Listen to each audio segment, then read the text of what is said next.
Internet. Nous vous saluons également au nom de notre Seigneur et Sauveur Jésus-Christ. For those who are connected worldwide, we are sending our greetings in the name of our Lord and Savior Jesus Christ. Bale bote bantufuata kwa internet na bo na balamukia mu jina la Bwana Yesu Kristo. Je remercie Dieu ce matin. Hii asubuhi namshukuru sana Mungu pour sa grâce et sa miséricorde. Dieu ya neema na rehema yake. Et pour avoir été avec nous pendant toute la semaine. Kwa vile alikuwa nasi katika juma mzima. Je remercie sincèrement le pasteur. Kwa moyo wake napikia asante sana pastori. Pour m'avoir accordé l'opportunité de prêcher ici. Kwa vile alinipatia ibati ya kuhubiri hapa. Et je remercie le pasteur Ekaka. Napikia vile vile asante pastor Ekaka. Et la sœur Ekaka. Na dada Ekaka. Pour m'avoir bien gardé dans leur maison. Kwa vile balinichunga mzuri sana mu nyumba yabo. Et je remercie aussi le pasteur Kazadi. Napikia vile vile pasteur Kazadi asante. Pour m'avoir invité chez lui. Kwa vile alinialika kwenda kwake. Que Dieu bénisse vous tous qui se souvenez de moi dans la prière. Mungu abariki mwote mnikumbuka mu maombi. Et j'ai prié aussi pour vous. Na mie nikuna tamiombea pia. Aujourd'hui je termine. Leo namaliza mahubiri hapa. Combien voudront que je puisse prendre vos salutations en Zambie quand je retournerai? Sasa kisha kumaliza wakati nitakuja kuzambia bangapi wanapenda peleke mayambo yabo kule kuzambia. Que Dieu vous bénisse. Mungu amibariki. Alors je vous invite à vous tenir debout. Hapa na miomba tu mupate sasa kusimama. Nous allons lire dans le livre d'Ésaïe. Mkitabu ya Isaya ndio mle tutasoma. Ésaïe chapitre 40. Isaya sura yake ya 40. À partir du verset 6. Tokia mustari yake ya 6 jusqu'au verset 8. Kuanzia mustari yake ya 6 kufika mustari ya 8. Nous lisons la parole de Dieu. Tutasoma neno ya Mungu pale. Une voix dit, crie. Sauti moja ikasema lalamika. Et il répondit, que crierai-je? Na akajibu nitalalamika nini? Toute chair est comme l'herbe. Kila mwili iko sawa vile liani. Et tout son éclat comme la fleur de champ. Na kungaa kwake kote kusabile liua ya mkwe mshamba mpori. L'herbe sèche, yani kuna kauka, la fleur tombe. Na ua inaanguka. Quand le vent de l'Éternel souffle dessus. Wakati pepo wa milele inapuliza pale juu. Certainement le peuple est comme l'herbe. Kwa kweli watu weko sawa vile liani. L'herbe sèche, yani kuna kauka, la fleur tombe. Na liua linaanguka. Mais la parole de notre Dieu subsiste éternellement. Lakini neno ya Mungu wetu yo inadumu milele. Que le Seigneur ajoute la bénédiction à la lecture de sa parole. Bwana ongeze baraka kusomi wa neno lake. Prions. Tuombe Mungu.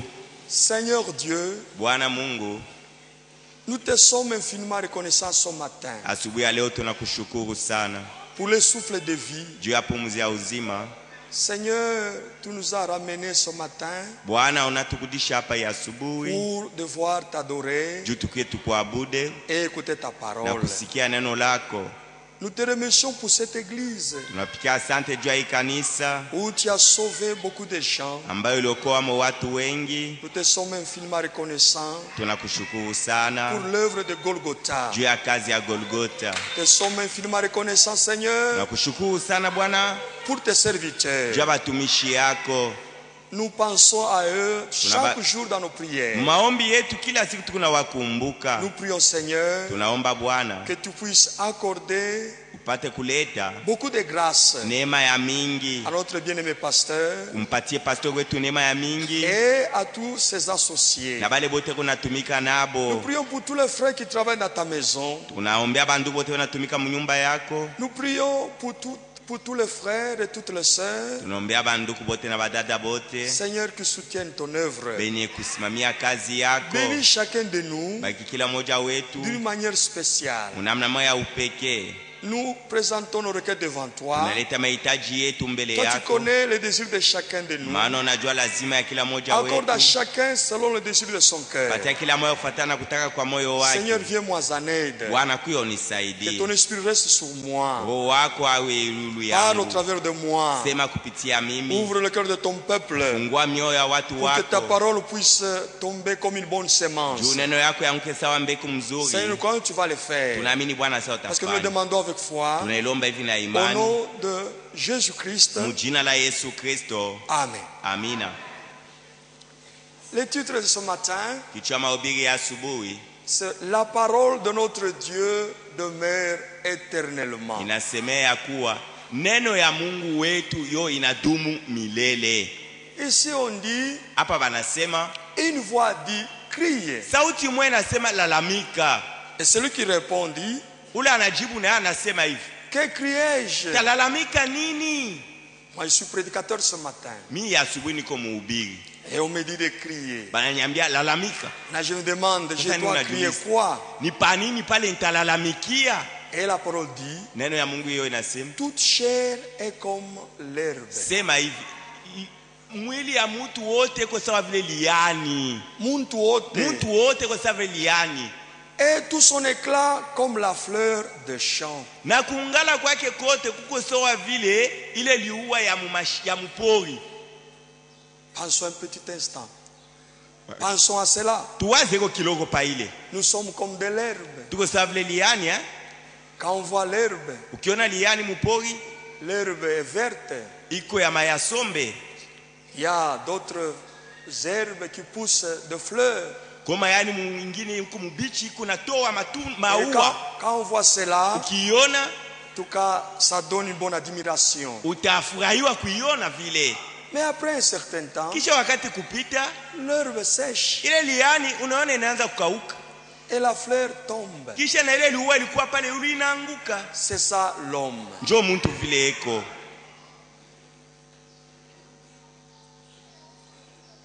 Mais on nous dit, Lakini wanatuambia la parole de notre Dieu neno ya Mungu wetu subsiste éternellement. yo inadumu milele. Quand nous allons un peu plus loin dans la Bible, dans le livre de Matthieu, verset 24, verset Mathayo 35, 24 mstari 35, tukienda mule, notre Seigneur Jésus-Christ parle ici. Bwana Yesu Kristo anasema hivi hapa, Il dit que le ciel et la terre anasema mbingu na dunia passeront, bitapita, mais mes paroles ne passeront point. lakini maneno yangu mie Yesu haitapita kamwe. Si vous remarquez bien, Kama unaona mzuri, en Isaïe chapitre 40, on dit, Isaya 40 mule inasemewa la parole de notre Dieu demeure éternellement. neno ya Mungu wetu yo inadumu milele. Donc Jésus est notre Dieu. Nusa Yesu njo Mungu wetu. Parce qu'il dit que ses paroles ne passeront pas. Anasema maneno yake haiwezi kupita kamwe. Si tu doutes encore que Jésus n'est pas Dieu, Kama ungali unashakia asema Yesu hana Mungu, voici notre écriture andiko ingine yoi qui nous montre clairement inatuonyesha waziwazi que Jésus-Christ est notre Dieu. asa Yesu Kristo njo Mungu wetu. Le Jéhovah de l'Ancien Testament, Ule Yehova wa Agano la Kale c'est Jésus du Nouveau Testament. njo Yesu wa mwagano jipya. Jéhovah dit, Yehova anasema mes paroles demeurent éternellement. maneno yangu inadumu milele, Et Jésus dit, na Yesu yeye anasema le ciel et la terre passeront, mbingu na dunia bitapita, mais mes paroles maneno yangu mi Yesu ne passeront pas. haitapita kamwe. C'est lui Dieu. Ye Yesu njo Mungu. Nous n'allons pas à passer à côté. Hakuna jinsi uende kwa kupitia kwa mwingine. Amen. Amina. Le ciel et la terre passeront. Mbingu na dunia itapita, Il y a seulement la parole de Dieu qui demeurera éternellement. ni neno ya Mungu peke yayo yo itadumu milele. Nous sommes comme de l'herbe. Si tuko sabile liani, Pour un temps, nous nous paraissons bons, wakati mwevi unaonekana wa mzuri, mais un temps viendra wakati mwa tena itafika où on va sécher ambaye et tutakauka nous ne serons plus. na tutakuwako tena. Mais la parole Sasa neno ya Mungu demeure yo éternellement. inadumu milele. Que Dieu nous vienne en aide. Mungu akuye atusaidie. Nous allons voir par la grâce de Dieu Kwa neema ya Mungu tutaona que ces sujets que nous traitons ici, ikichwa mobili tutasemea hapa, on peut le voir tout au long de la Bible. unaweza kuiona kadiri mu Biblia yote. Allons-y dans le livre de 1 Jean, chapitre 2. Yohane wa kwanza sura yake ya pili. Ici, on nous dit ceci. Mule wanatuambia hivi mu Yohane. C'est l'écriture qui est connue de tout le monde. Ni andiko watu wengi wanaifahamu. 1 Jean, chapitre 2, verset 15. Yohane wa kwanza sura ya pili mstari wa 15. N'aimez point le monde, Usipende dunia ni les choses qui sont dans le monde. au vitu vyenye kwa mu dunia. Si quelqu'un aime le monde, Kama mtu anapenda dunia, l'amour du Père n'est point en lui. mapendo ya baba ina ndani yake. Maintenant, le monde, c'est quoi? Sasa dunia yenyewe ni Est-ce que nini? ce sont les arbres? Ni miti, Est-ce que c'est le soleil? ni jua. Non. Hapana. Le monde dont on parle Hii ici, dunia weko nasemea c'est le hapa cosmos, l'ordre du monde. ni vile utaratibu ya dunia yo iko vile vitu vinapangana mule. Maintenant, on nous dit ceci. Mule banatuambia hivi, Car tout ce qui est dans le monde, maana yote yenye kwa mu dunia, la convoitise de la chair, tamaa ya mwili la ya mu- convoitise des yeux tamaa ya macho et l'orgueil de la vie na kiburi ya ne maisha vient point du Père, havitokee kwa mais baba, vient du monde. ndio vinatokea kudunia. Et le monde passe, Na dunia iko napita et sa convoitise aussi. na tamaa yayo pia, Mais celui qui fait la volonté de Dieu demeure éternellement. lakini yule anayefanya mapenzi ya baba ya Mungu anadumu milele. Ce monde-ci va passer. Hii dunia itapita, Et ceux qui aiment le monde, na wale wanapenda dunia batapita, ils vont aussi passer. na wao batapita. On dit tout ce qui est dans le monde, c'est-à-dire la convoitise de la chair, Basi yote yenye kwa mudunia ni kusema tamaa ya mwili, la convoitise des yeux, tamaa ya macho l'orgueil de la vie. na kiburi ya maisha. Personne ne dira, Hakuna mtu ataweza kusema non, moi je suis exceptionnel. mwivi banasema hapa mishi namo No. mishi na nabyo. Hata Nous tous, sisi watu wote, écoutez dans les Éphésiens chapitre 2, wa Efeso sura yake ya pili, avant que nous soyons sauvés, mbele asiye tupate si kuokolewa, réellement nous sommes sauvés. kama kweli hapa tuko benye Parce que ce kuokolewa matin, juu ya asubuhi. notre attention, Angalisho yetu notre attention est attirée banavuta angalisho yetu à connaître ce que nous sommes ya kujua kile tuiko et à ce que nous devons avoir. na kile tunapasha kuwa nakyo. Dans le livre des Éphésiens chapitre 2, à partir du premier verset, nous lisons: Sura ya pili mstari yake ya kwanza, vous étiez morts par vos offenses et par vos péchés, mlikuwa benye kufa kwa njia ya makosa yenu na zambi yenu, dans lesquels vous marchiez autrefois, mubile mulianza kutembelea mo zamani selon les trains de ce monde. kufuatana na mwenendo ya hii dunia. Nous suivons les trains de ce monde. Kwa tunafuata vile dunia iko na Tous ceux yenu, qui viennent sur la terre mambo yote tafika pa dunia, suivent les trains de ce monde, wote hapa hii dunia banafuata vile dunia iko natembea, selon le prince de la puissance de l'air, fuatana mtawala wa uwezo ya hanga, de l'esprit qui agit maintenant dans les fils de la rébellion. ile roho yenye kutenda hapa sasa ndani ya wana wa utomboshi. Nous tous aussi, Nasi wote pia nous étions de leur nombre. tulikuwaka muhesabu ya bale Et yao, nous vivions autrefois selon les convoitises de notre chair, na zamani tulianza kuishi kufuatana na matamaa ya mwili yetu, accomplissant les volontés de la chair et de nos yenye pensées. kutimiza mapenzi ya mwili na ya mawazo yetu. Nous étions par nature des enfants de colère, Kwa tabia yetu tulikuwa batoto ya kasirani comme les autres. sa vile bale bengine. Si jusque jusqu'à ce matin, kama kufikia na ya jusqu'à ce jour, na leo hii si vous avez encore le convoitise de la chair, kama ungali na matamaa ya mwili, le convoitise des yeux, tamaa ya macho, si vous aimez le monde, kama ungali unapenda sachez que dunia, vous allez passer. jua sana wewe utapita. Sachez que vous êtes de l'herbe. Jua sio kweli Vous liani. pouvez paraître comme si tout va bien. Hapa uko unaonekana tu sababu yote biko mzuri. Les gens, ce sont les croyants qui savent Ni baaminifu tu banayua que ici sur la hasa terre, pa hii dunia nous sommes pour un temps. tuko hapo jua wakati tu mwa Comme notre bien-aimé pasteur Eugène avait lu pour nous lorsque nous avions une idée ici, wakati tulikuwa na kilio hapa pastor Eugene aisoma andiko moya dans Job chapitre 14, Ayubu sura 14 on dit que l'homme banasa mutu est sur la terre pour un peu de temps. eko pa dunia jua wakati tu mwa kidogo. Lisons ça. Tusome hiyo tu.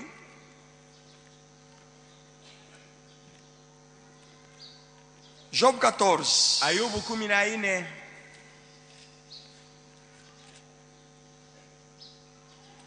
Job 14. Ayubu sura ya 14.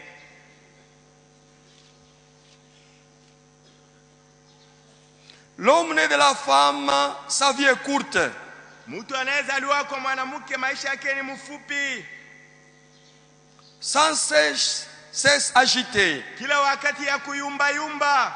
Il naît, Anazaliwa, il est coupé anakatwa comme une fleur. kabla liua. Il fuit Eo et nakimbia disparaît comme une ombre. na kupotea sawa vile kimvuli. Mais les autres pensent Sasa wengine wao nawazia que tout ira bien. mambo yote tendeka paka Mais mzuri. lorsque la mort frappe à la porte, Wakati lufu lunapika c'est hodi alors qu'ils réalisent ndio pale atavumbula. qu'ils ont tout perdu. Bale bote batavumbula sasa tushapotea. Nous nous sommes privilégiés ce matin Ya asubuhi shi tukipata bahati d'écouter la parole de Dieu ya kusikia neno ya qui nous Mungu. montre ce que nous sommes Ndio natuonyesha kile tuiko et ce que nous devons na kile être. tunapasha Si nous kuwa. pouvons seulement croire, Kama tunaamini tu alors Dieu va nous bénir. pale Mungu atatubariki. Nous suivions aussi les trains de ce Na monde. sisi tunaanza kufuata mwenendo wa hii dunia. Mais, verset 4, Mstari ya 4. mais Dieu qui est riche en miséricorde, Ule Mungu mwenye kwa mtajiri à mrehema. cause du grand amour dont il nous a aimés, Kwa ajili ya ile mapendo mkubwa alitupenda nous nayo. qui étions morts par nos offenses, Sisi benye kufa kwa njia ya makosa yetu. nous a rendus vivants avec Christ. Ayeturudisha kuwa hai pamoja na Kristo. C'est par grâce que vous êtes Ni sauvés. kwa neema ambaye mnaokolewa.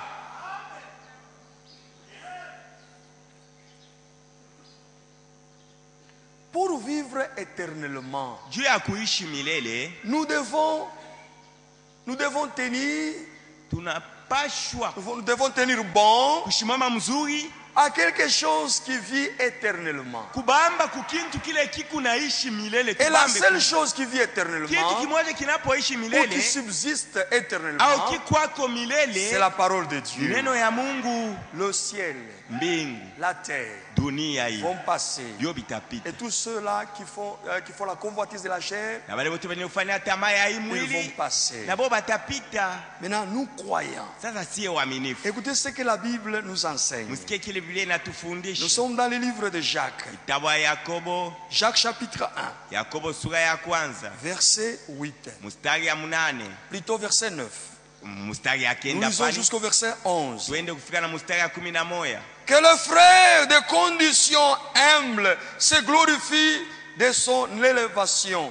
Basi ndugu mwenye kuwa na hali ya unyenyekevu ajitukuze juu ya ile anainuliwa vile. Que le riche, au contraire, Basi mtajiri naye kinyume se glorifie de son humiliation. ajitukuze kwa vile Mungu anamshusha, Car il passera comme la fleur de l'herbe. sababu atapita sawa vile liua ya mayani. Si vous n'avez pas de moyens, Kama una na fedha, quand Dieu vous bénit, kama Mungu anakubariki vous devez le glorifier. umtukuze. Mais si vous êtes déjà béni, Kama wewe Mungu vous êtes ashakukubariki riche. uko mtajiri, Parce que Dieu n'a pas appelé seulement les pauvres, sababu Mungu akuita tu maskini, il a aussi appelé les riches. aliita pia batajiri. Maintenant, quand vous vous humiliez, Kama dans unajinyenyekeza votre humiliation, mwile butajiri unajishusha. non. Hapana mbutajiri wako kunishusha. Dans votre humiliation, Mwile kujinyenyekeza yako kuile haya yako Que le riche, au contraire, Mtajiri kinyume se glorifie dans son humiliation. ajitukuze mwile haya yake.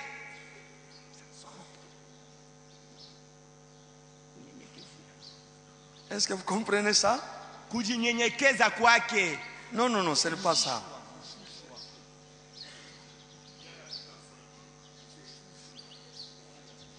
Kushushwa. Ah, voyez, que Dieu vous bénisse. Que Dieu vous bénisse. Ça, c'est correct, ça. Celui qui n'a pas de moyens, Ule ana na fedha, quand Dieu lui donne quelque Mungu chose, akimupa fedha, il doit glorifier Dieu. anamtukuza Mungu. Si toi, tu as déjà les Wewe moyens, kama uko na fedha, et peut-être quelque chose t'arrive, mama mwana kufikia. peut-être tu n'as pas fait bien le commerce ou le business, Haukufaa mzuri biashara, bintu yako tu dois glorifier Dieu. Nikusema mtukuze Mungu juu ya ile. Est-ce que vous suivez cela? Mnafuata ile? La Bible dit, Biblia inasema car il passera comme la fleur de l'herbe. babu atapita sa vile ua ya liani. Le soleil s'est levé avec sa chaleur ardente. Yua ilamuka iko na choma nguvu sana. Il a desséché l'herbe. Inakausha ile liani. Sa fleur est tombée. Yua yake Et la inaanguka. beauté de son aspect a disparu. Na buzuri yakonekana kwake inapotea. Ainsi, le riche se flétrira dans ses entreprises. Ndio vile mtajiri na yeye atafubala mwile makazi yako nafanya bitashuka bitaisha. Est-ce que vous suivez la parole de Dieu? Munafuata neno ya Mungu. Et en Psaume chapitre 62, Zaburi 62, la Bible nous dit ceci. Biblia inatuambia hivi. Psaume 62, Zaburi 62, verset 11. mstari ya 11. Nous lisons la dernière partie. Tukunasoma sehemu yake ya mwisho. Quand les richesses s'accroissent, Wakati mali inakuwa ya mingi, n'y attachez pas votre cœur. usiambatanishe kwa moyo wako kuile mali. Qu'est-ce qu'on essaye de dire ce matin? Ya asubuhi tukunapima kusema nini? Il y a une chose importante, Kwa kitu moja ya mafaa c'est la vie ni éternelle. uzima wa milele. Comme vous allez comprendre par la suite, Kuendelea kumteelewa. à laquelle nous avons été appelés, Ile siye tuliitwa que nous devons saisir. kintu kile tunapaswa kubamba nguvu. Amen. Amina. Et notre Seigneur disait, Bwana wetu alikuwa anasema en Matthieu chapitre 6, Mathayo sura ya 6 à partir du verset 19, mstari yake ya 19, ne vous amassez pas de trésors sur la terre, pa hii dunia mshitafuta tukuyaja mali où la teigne et la rouille détruisent, mule nkutu na bwibwi biko na biharibu, où le voleur perce et dérobe. mule bamwizi beko na ingia na banaiba ayo. Mais amassez-vous de trésors dans le ciel, Lakini mujichungie hazina kule kumbingu, où la teigne et la rouille ne détruisent point, mule nkutu na kilulu akitayaribu et kamwe, où le voleur ne perce na kule bamwizi abataingia ni ne dérobe. abataiba ako. Car là où est ton trésor, Manafashile ko mali là yako, aussi sera ton ndio pale cœur. patakuwa na moyo wako. Si les richesses s'accroissent, Kama mali inaongezeka ne yako, mettez pas votre cœur à ça. usifanye moyo wako yambatane kuile mali. Vous devez vous amasser des trésors dans le ciel, Ujichungie hazina mule mumbingu, où la teigne et la rouille ne peuvent pas détruire. mule kilulu na nkutu haitayaribu.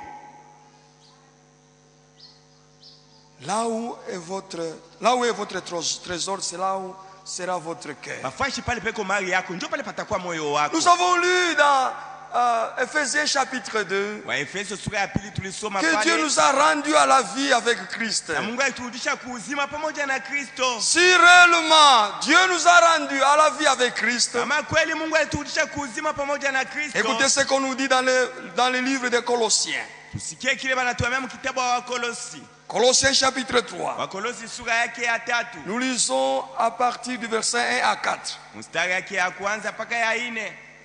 Si donc vous êtes ressuscité avec Christ, kama basi mulifufuka pamoja na Kristo, cherchez les choses d'en haut, tafuteni vitu ya juu, où Christ est assis à la droite de Dieu. mule Kristo ni mwenye kukaa kuume ya Mungu. Attachez-vous aux choses d'en haut Mwambatene na vitu biliye juu, et non à celles qui sont sur la terre. fungane na vitu benye kwa papa dunia, Car vous êtes morts sababu mmekwisha et kufa votre vie est cachée avec Christ en Dieu. na maisha yenu inafichwa pamoja na Kristo. Celui qui est réellement né de nouveau, Ule mwenye kuzaliwa mara ya pili sa vya kweli, vie maisha yake avec la vie de Christ na maisha ya Kristo sont pia cachés en Dieu, là dans le ciel. inafichwa ndani ya Mungu kule kumbingu. Quand Christ, notre vie, Wakati Kristo uzima wetu, vous connaissez, Paul disait, Paulo Christ alikuwa anasema c'est sa vie. Kristo ndio maisha yake. Vivre c'est Christ.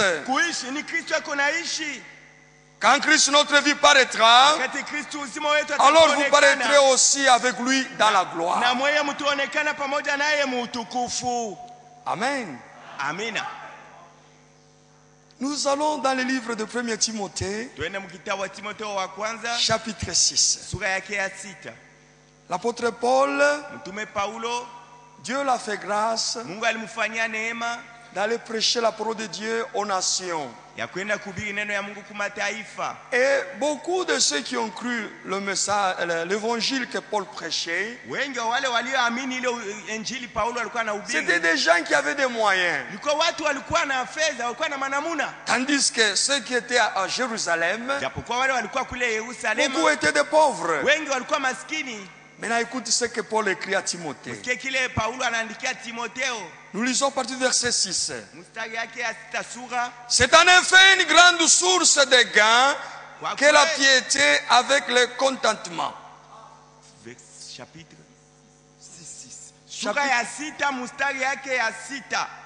Kwa kweli nina faida kubwa sana na kwa njia ya utawa ambaye ninafurahikiwa. Ou bien peut-être on commence à partir du verset 5. Tuanzie mu mstari ya 5 mbele pale.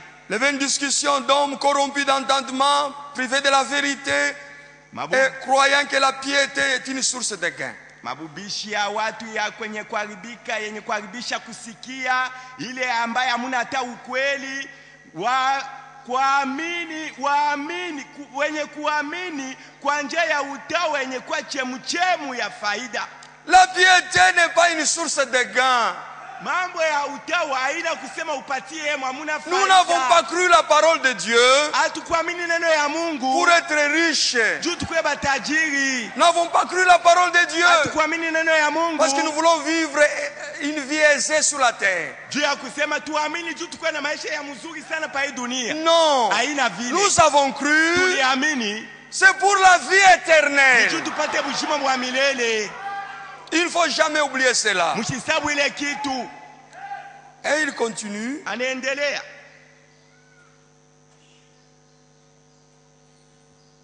C'est en effet une grande source de gain que la piété avec le contentement. Kwa kweli ni kwa na chemchemu ya ni kwa faida kubwa sana ambaye utawa yenye kutufurahisha. Nous devons nous contenir avec ce que nous avons. Nikusema kisha shikuamini tunatosheka na ile tukunayo. Tu dois être satisfait Unapaswa kufurahikia de juu ce ya que ile Dieu m'a donné, hii Mungu ananipatia. être reconnaissant à ce que Dieu t'a donné. Unamshukuru Mungu kwa ile anishakupatia ile uko nayo. Si Dieu t'a donné peu, Kama umekupa kidogo, remerciez-le. umpikie Mungu asante. Si t'a donné beaucoup, Kama alikupa mahali tena, remerciez-le. umpikie asante. C'est ça la piété. Njoo utawa ile. Car nous n'avons rien apporté dans ce monde. Jumuiya dunia tukuleta amo kitu. Il est évident que nous n'en pouvons rien emporter. Kunaonekana tena wazi asema pakutoka mwa dunia tutabeba amo kitu. Il n'y a jamais eu un homme riche. Akuyakwaka mtu mtajiri pa hii dunia. Quand il était mort, Wakati alikufaka, on a mis tout son argent banabeba dans son mali yake cercueil. yote banamwekea yo mshanduku yake. On est allé lui construire une grande maison au cimetière. Kuma tubui kule banamwingia kinyumba Il kinene. n'existe pas ça. Abiyakuyaka ko bya vile. Tout ce qu'il avait, Ile yote alikuwa kanayo. il va laisser ça. Ateiacha. il n'a rien apporté dans ce monde. Mwi dunia wakati aliingia Et makuleta quand il s'en va, wakati atatoka amo il est certain, ni hakika il ne peut kabisa pas prendre, il n'emportera rien. hata beba amo tena kintu. Si donc nous avons la nourriture et le vêtement, Basi kama tuko na vyakulia na ya kuvuala cela nous suffit. ile natuenea, Mais ceux qui veulent s'enrichir lakini bale banapenda kuwina tombent dans la tentation beko naanguka Dans le piège.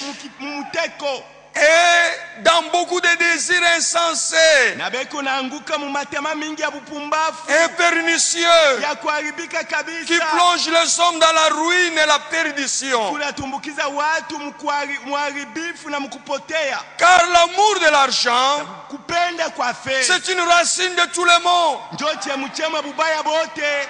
Que quelques-uns en étant possédés Baba kisha kushikwa na tamaa ya se fedha sont égarés loin de la foi, balienda mbali ya imani, se sont jetés eux-mêmes dans de biens de tourments. bo benye balijitupa mu mangaiko ya mingi. Mes frères, qu'est-ce que tu es en train de prêcher? Ndugu yangu kuna ubiri nini Tu utauliza veux vipi? dire que nous ne devons pas chercher l'argent? Ndugu sawa uko na ubiri sasa tushikwe na Non, ce fedha. n'est pas ça. Haina kile niko na ubiri. Nous devons chercher l'argent. Kweli tuko na lazima ya fedha. Nous devons Sasa travailler tunapaswa kutumika pour notre survie. juu ya namna yetu ya Mais la kuishi. Bible souligne ici Biblia inaweka mkazo que nous ne hapo. devons pas avoir l'amour de l'argent. Tushikwe na ile tamaa ya fedha. Parce que tu vas te retrouver. Juu utajikuta C'est comme nous avons lu l'écriture précédente, Bible- l'autre écriture, ya en andiko Matthieu. tulisoma Mathayo. Là où est ton trésor, Pale peko mali yako. c'est là où sera ton Ndio cœur. pafuashi pale patakuwa na moyo Si toi tu wako. penses seulement à l'argent, Wewe kama moyo wako unawaza paka même fedha. dans ton sommeil, Hata mubushingishi tu yako. penseras toujours à l'argent. Utaanza kulota Quand tu fedha. apprends quelque chose arrive dans le pays, Mambo fulani ikifika mwinchi. tu es bougé Wewe unaanza à kuangalia cause de ton argent que tu fedha as. yako ile uko Mais nayo. si ton trésor Sasa kama hazina est yako, dans le ciel, mali yako iko ni c'est là où se trouve votre cœur. Njoo kule kutakuwa na moyo wako. Amen. Amina. Pour toi, homme de Dieu, Kwako wewe mtu wa Mungu. Paul écrit à Timothée, Paulo anamwambia et il Timotheo. écrit aux hommes de Dieu ce matin, il dit aux hommes de Dieu ce matin, Hii asubuhi anaambia watumishi ya Mungu. fuis ces choses Kimbia hivi vitu. et recherche la justice, Wewe tafutisha uwaki, la piété, utawa, la foi, imani, l'amour, mapendo, la patience, kuvumilia la na douceur. upole. Verset 12. Mstari 12. Combat le bon combat de la foi. Pigana vita nzuri ya imani. Saisis la vie éternelle Shika buzima bwa milele. à laquelle tu as fait une belle confession en présence d'un grand nombre de témoins. Kwa ile ulifanya kukiri kuzuri mbele ya washuhuda wengi sana.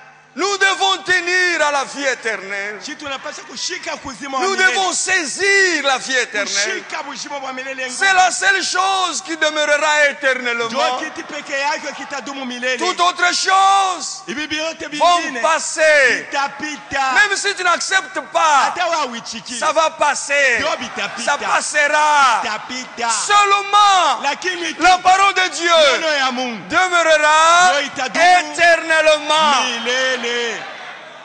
Verset 17. Mstari 17. Recommande aux riches du temps présent Ambia batajiri bai wakati du présent ya leo. siècle. Bai wakati ya leo.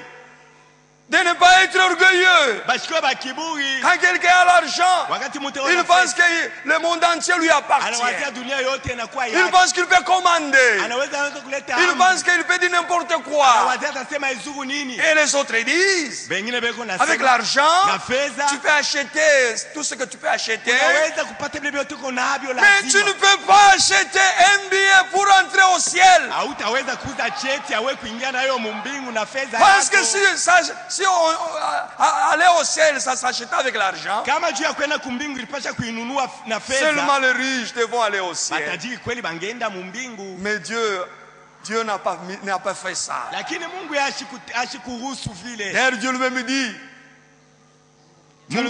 Mungu mwenyewe anasema, venez, kujeni, achetez, nunueni sans prix, bila sans bei, argent. bila fedha. Donc l'argent t'exclut. Lakini hakuna mambo ya franga mu mambo ya bujima bwa milele. Amen. Que Dieu vous bénisse, mon frère. Amen. C'est la foi Mambo ni imani en Jésus-Christ. ndani ya Yesu Kristo. Et ici on continue. Hivi kama tunaendelea hapa, Dieu n'a pas appelé seulement les pauvres, il a aussi appelé les riches. Mungu ashikuita tu batajiri bashikini alita na batajiri nabo. Maintenant Paul dit à ceux qui sont riches, Sasa Mungu anaambia bale batajiri dans ce siècle présent, benye kwa mimi wakati ya de ne leo pas être orgueilleux, bashikwe na kiburi, de ne pas mettre leur espérance dans des richesses incertaines. bashitumainyele mali yabo yashokuwa na hakikisho. Aujourd'hui tu peux avoir l'argent, Leo unaweza kuwa na demain tu pesa, ne peux pas en avoir. kesho unaweza kuikosa. Et les gens diront, Watu cet watasema homme il avait l'argent, huyu mtu alikuwa kana il allait pesa. garder le. Sasa umwangalie L'argent a les ailes. fedha ile galaka na mabao ya kuluka. L'argent va voler, va s'envoler. Italuka imeenda. Mettons l'espérance à notre Dieu. Tumutumainie tu Mungu wetu. De ne pas mettre leur espérance dans les richesses incertaines, Bashitumainie mali ile isipokuwa na hakikisho, mais de la mettre en Dieu, lakini bamutumainie tu Mungu. qui nous donne avec abondance toutes choses, Ye anatupatia mutele bintu pour que vyote. nous en jouissions. Juu tufurahikiwe na ile vyote anatupatia.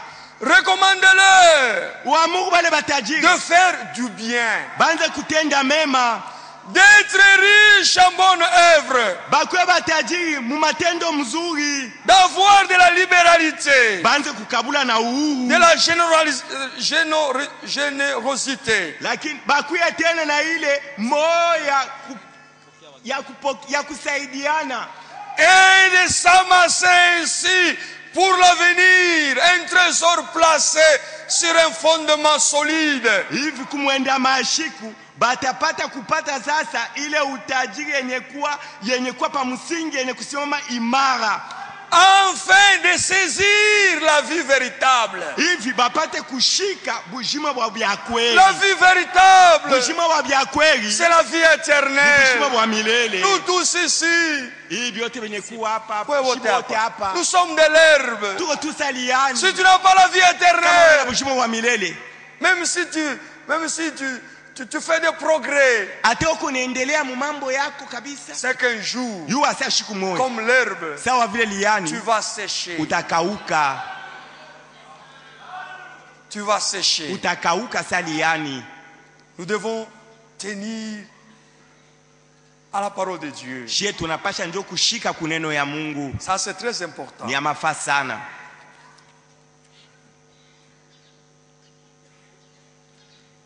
Il y a une écriture que notre bien-aimé pasteur Kazadi Kuko andiko moya ambaye ndugu yetu mpendwa Kazadi a toujours aimé. anaipendaka kuisoma. Je ne la porte pas ici parce qu'il aime cette écriture, Mishi iseme hapa juu ya anapenda sana, anaisemaka sana ile andiko. mais s'encarde à ce que je prêche. Inambatana lakini na kile niko nahubiri. C'est dans le livre de Philippiens. Ni mkitabu wa Filipi. Philippiens chapitre 2. Wa Filipi sura yake ya pili. Nous lisons à partir du verset.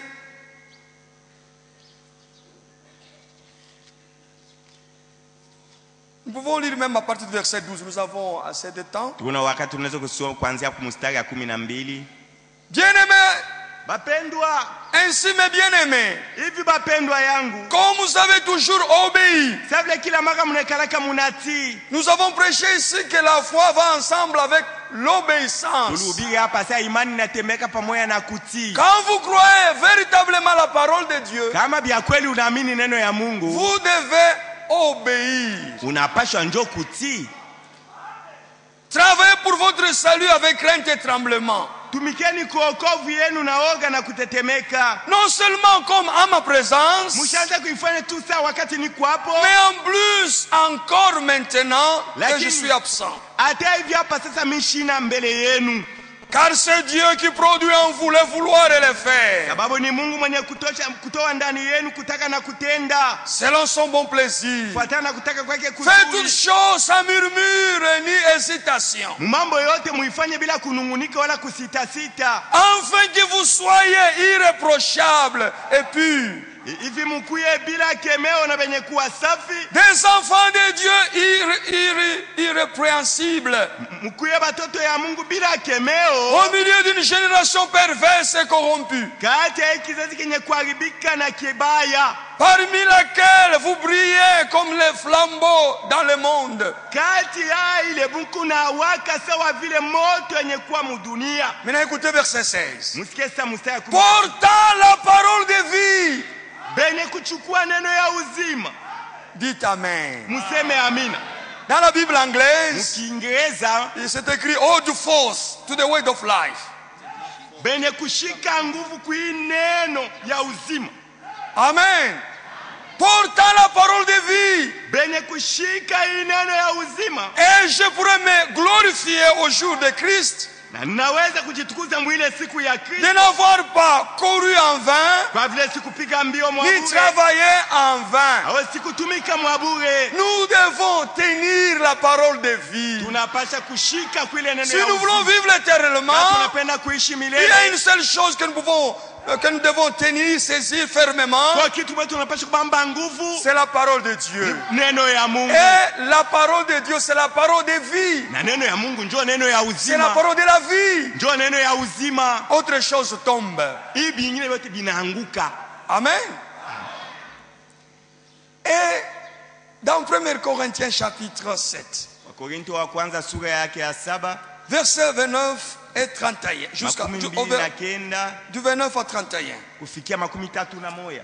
Ici nous lisons ceci. Hapa tu kunasoma hivi. Voici ce que j'ai dit, frère, c'est que le temps est court. Bandugu, tazameni kile niko nasema, wakati iko mfupi. Que désormais ceux qui ont une femme soient comme n'ayant pas. Tokea hapa, bale benye kuwa na bake, bakwe banafanya bitu saa bana nabo. Ceux qui pleurent comme pleurant pas. Bale beko nalia, bafanye tu saa balie. Ceux qui se réjouissent comme ne se réjouissant pas. Bale benye kufurahikia, bafanye tu saa bafurahikie. Ceux qui achètent comme ne possédant pas. Bale benye kununua, bafanye tu saa bana na kintu. Maintenant écoutez. Sasa musiki. Et ceux qui usent du monde. Bale benye kupenda kutumia, bale benye kufaidikia dunia, mudunia, comme n'en usant pas. bafanye tu saa bafaidikie mo kitu. Car la figure de ce monde passe. Maana uso ya hii dunia itapita. Dans une autre version, la version anglaise, c'est le roi Jacques. Mfalme Yakobo mkioza Kiingereza anasema hivi. On dit que ceux qui usent de ce monde Asa bale benye kufurahikia mu hii dunia, benye kufaidikia mu hii dunia, ne doivent pas abuser. nukusema bo sasa bashivwe wele faida baanze kufanya ikwesa kintu kile bobeko naishi inakuwa faida yabo. Haina faida Baanze yao. kufanya kanya bintu juu ya vile beko nafaidikia.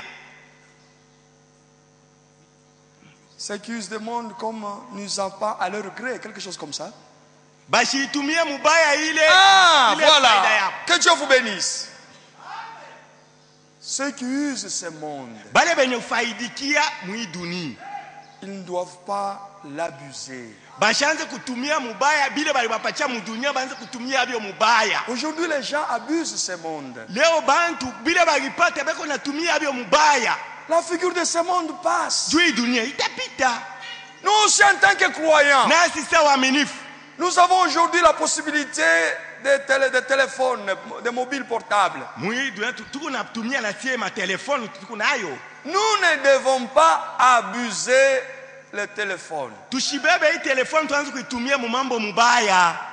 C'est la parole de Dieu. Ni neno ya Mungu. Aujourd'hui, Leo hii il y a ce qu'on appelle Facebook, kwa WhatsApp. mambo ya Facebook, WhatsApp, Les gens du monde, bantu ya dunia. disons en bref l'Internet. Nuisa mambo ya internet tu. Les gens abusent l'Internet. Bantu beko natumia mubaya ile internet. Mais nous, en tant que croyants, Sasa sie saba waaminifu. nous ne devons pas abuser. Tushitumie mubaya ile Si internet. tu abuses l'Internet, Kama unatumia mubaya tu vas internet, passer avec ce monde. utapita na hii dunia. C'est certain. Ni kwa hakika Regarde les kabisa. photos, Muone mafoto. les images, Mapicha yako kwa les internet. vidéos. Mambo ya mavideo iko qu'on est en train de se partager. ile bantu banatumiana kuma Facebook, kuma photo, kuma internet. Partager. Tuona na wewe, fuata na wewe hivi. Kabula. Unakabula wengine.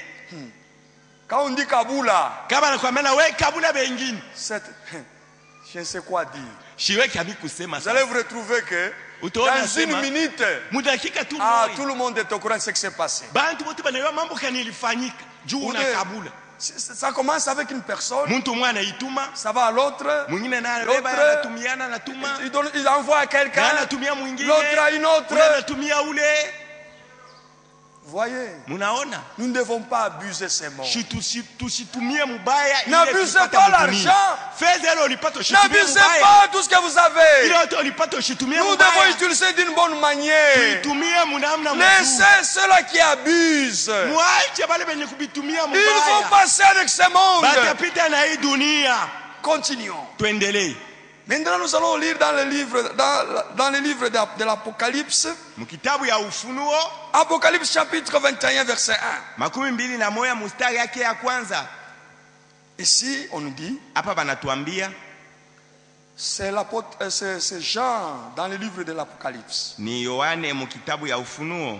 Puis j'ai vu un nouveau ciel Kisha nikaona mbingu mpya et une nouvelle terre. na dunia mpya. Car le premier ciel Maana dunia ya kwanza et la mbingu ya première kwanza terre na dunia ya kwanza avaient disparu. bilipotea Et la mer n'était plus. na bahari haikuwako.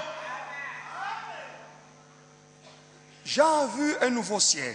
Yohana anaona mbingu mpya Il a vu une nouvelle terre. na anaona dunia mpya. Il dit que le ciel présent Anasema mbingu ya leo et la terre présente na hii dunia tuko nayo ne seront plus. habitakuwako, Ils vont passer. bitapita. Seulement Lakini tu ceux qui sont nés de nouveau, ni mpaka bale banazaliwa mara ya pili, ceux qui sont nés de nouveau bale banazaliwa mara ya pili vivront dans le nouveau ciel Ndio. et dans la nouvelle terre. batakaishi mwile mbingu itakuya na dunia itakapokuya ya mpya. Amen. Amina. C'est ce que nous lisons dans 2 Pierre chapitre 3. Petro wa pili sura yake ya 3. Il y a un nouveau ciel qui vient, Uko mbingu mpya iko nakuya une nouvelle terre qui na vient. dunia mpya iko nakuya. Ce monde c'est la terre présente, le ciel que nous avons aujourd'hui et la terre Hii mbingu na dunia tuko nayo leo passeront. itapita. Ici nous lisons ceci. Hapa tutasoma hivi.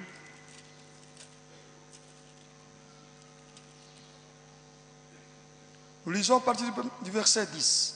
Mstari yake ya 10.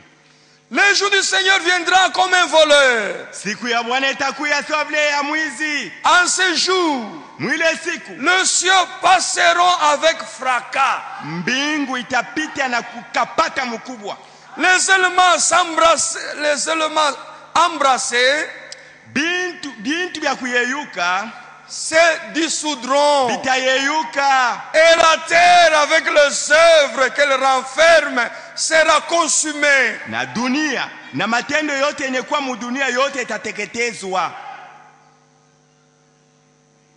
Puisque tout cela est en voie de dissolution, Sasa vile ile yo bile byote biko munjia ya kutafuta kusungurika. combien notre conduite mara ngapi sa mwenendo wetu et votre piété na utawa wenu doivent être saintes. inapasha kuwa takatifu. Attendez et hâtez l'avènement du jour de Dieu, Ngojeeni na mufanye haraka kuja kwa siku ya Mungu kuwe jour à cause duquel siku ile ambaye les cieux enflammés se dissoudront hii mambingu yenye kuwaka yo itasungurika et les éléments embrassés s'effondreront. na bintu vya kuyeyuka vyote vitasungurika. Mais pour nous qui ont cru, Kwetu sie tuliamini voici la promesse. malako yoi, Mais nous attendons, lakini sie tukuna ngoja selon sa promesse, kufuatana na malako de ya nouveaux cieux mambingu et une mpya nouvelle na terre dunia où mpya la justice habitera. mule uwaki itakamile.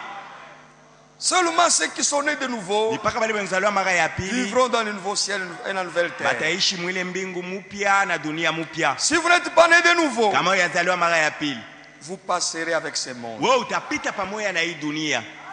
Chacun de nous devra avoir l'expérience de la nouvelle naissance. Kila mmoja anapasha kuonja kuzaliwa mara ya pili.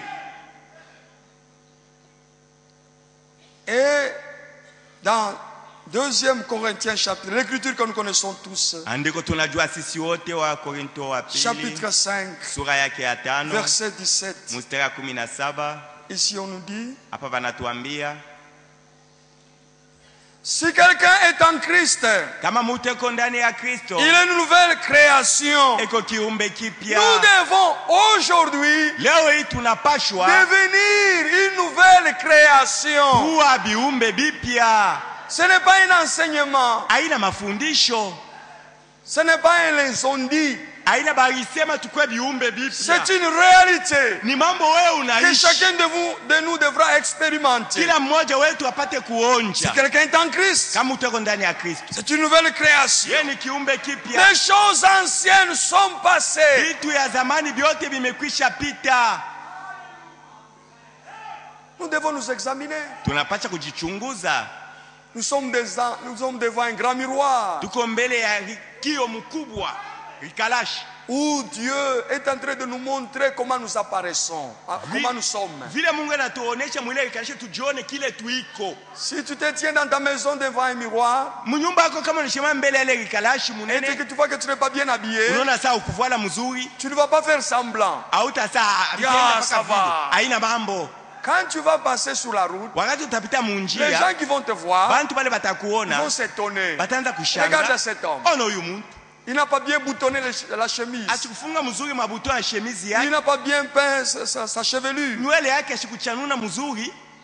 Vous voyez? Unaona, Donc, quand vous vous regardez dans les miroirs wakati unajiangalia et que vous mukio, découvrez qu'il y a quelque chose qui ne va pas, unaona asema akuko kintu akiendeke vous allez hapa, vous arranger. utalitengeneza. Quand nous venons dans la maison de Wakati Dieu, tunakuya munyumba ya Mungu, Dieu veut nous parler. Mungu anapenda kusema na Parler à chacun de nous. kusema na kila moja wetu. Dieu devra mettre notre vie à découverte Anapenda aoneshe maisha yetu wazi, pour que chacun de nous puisse connaître quoi faire. juu kila moja wetu ajue kia yeye kufanya. Nous ne sommes pas ici pour nous plaire. Hatukui hapa juu ya kujifurahisha tu, Nous ne sommes pas ici pour nous flatter. hatukui hapa juu ya kuanza kulanda J'ai lubembelezana. toujours dit, Mimi nasemaka kila mara on nous avait trompés il y a longtemps dans les églises. mumakanisa balitulanda kama zamani. Mais Dieu nous a apporté, nous a amenés à sa Sasa parole Mungu anatuleta kuneno yake pour que nous puissions croire seulement la vérité. juu tuamini tu ukweli.